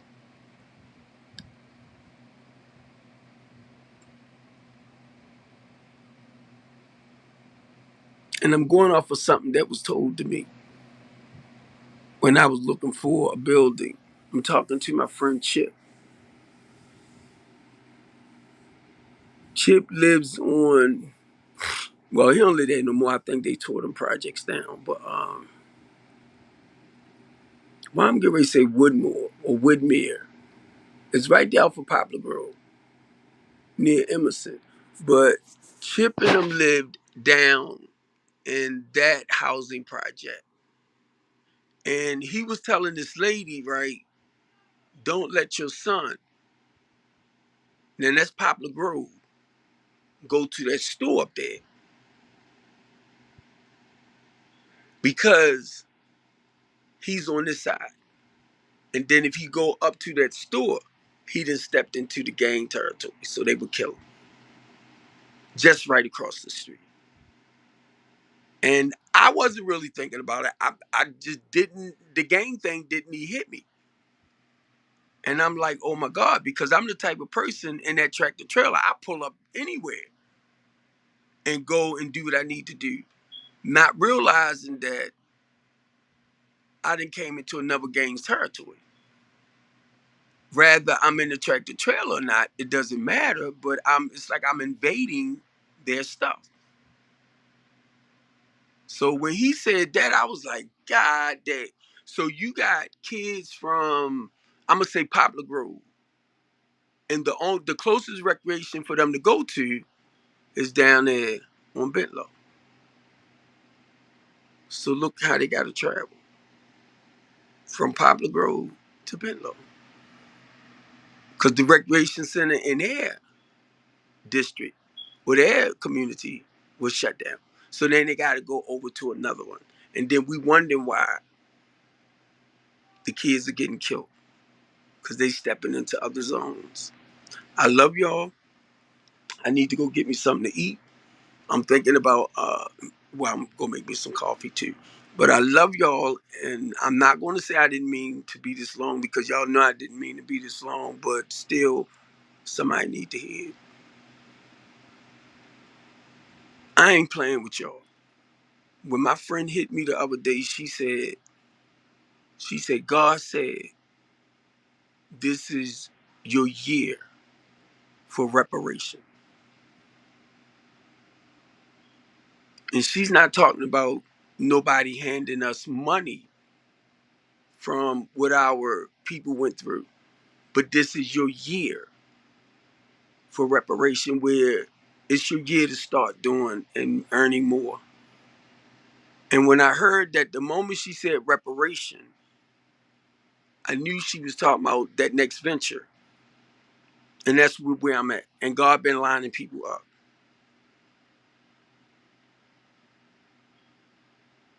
And it's not based on what they did to the slaves, our ancestors. And we want to get paid for it. Because they offered us, what, 4 acres or something like that and a mule. So now we want it. Which it went from the 4 acres and the mule to having your own home with a car there. That's your mule or your donkey. The times is different than it was then. That's why I can't dwell on much. I got to look at what's in front of me. Love y'all. And I'm going to get off. I'll be on here another head for now. Take care, family.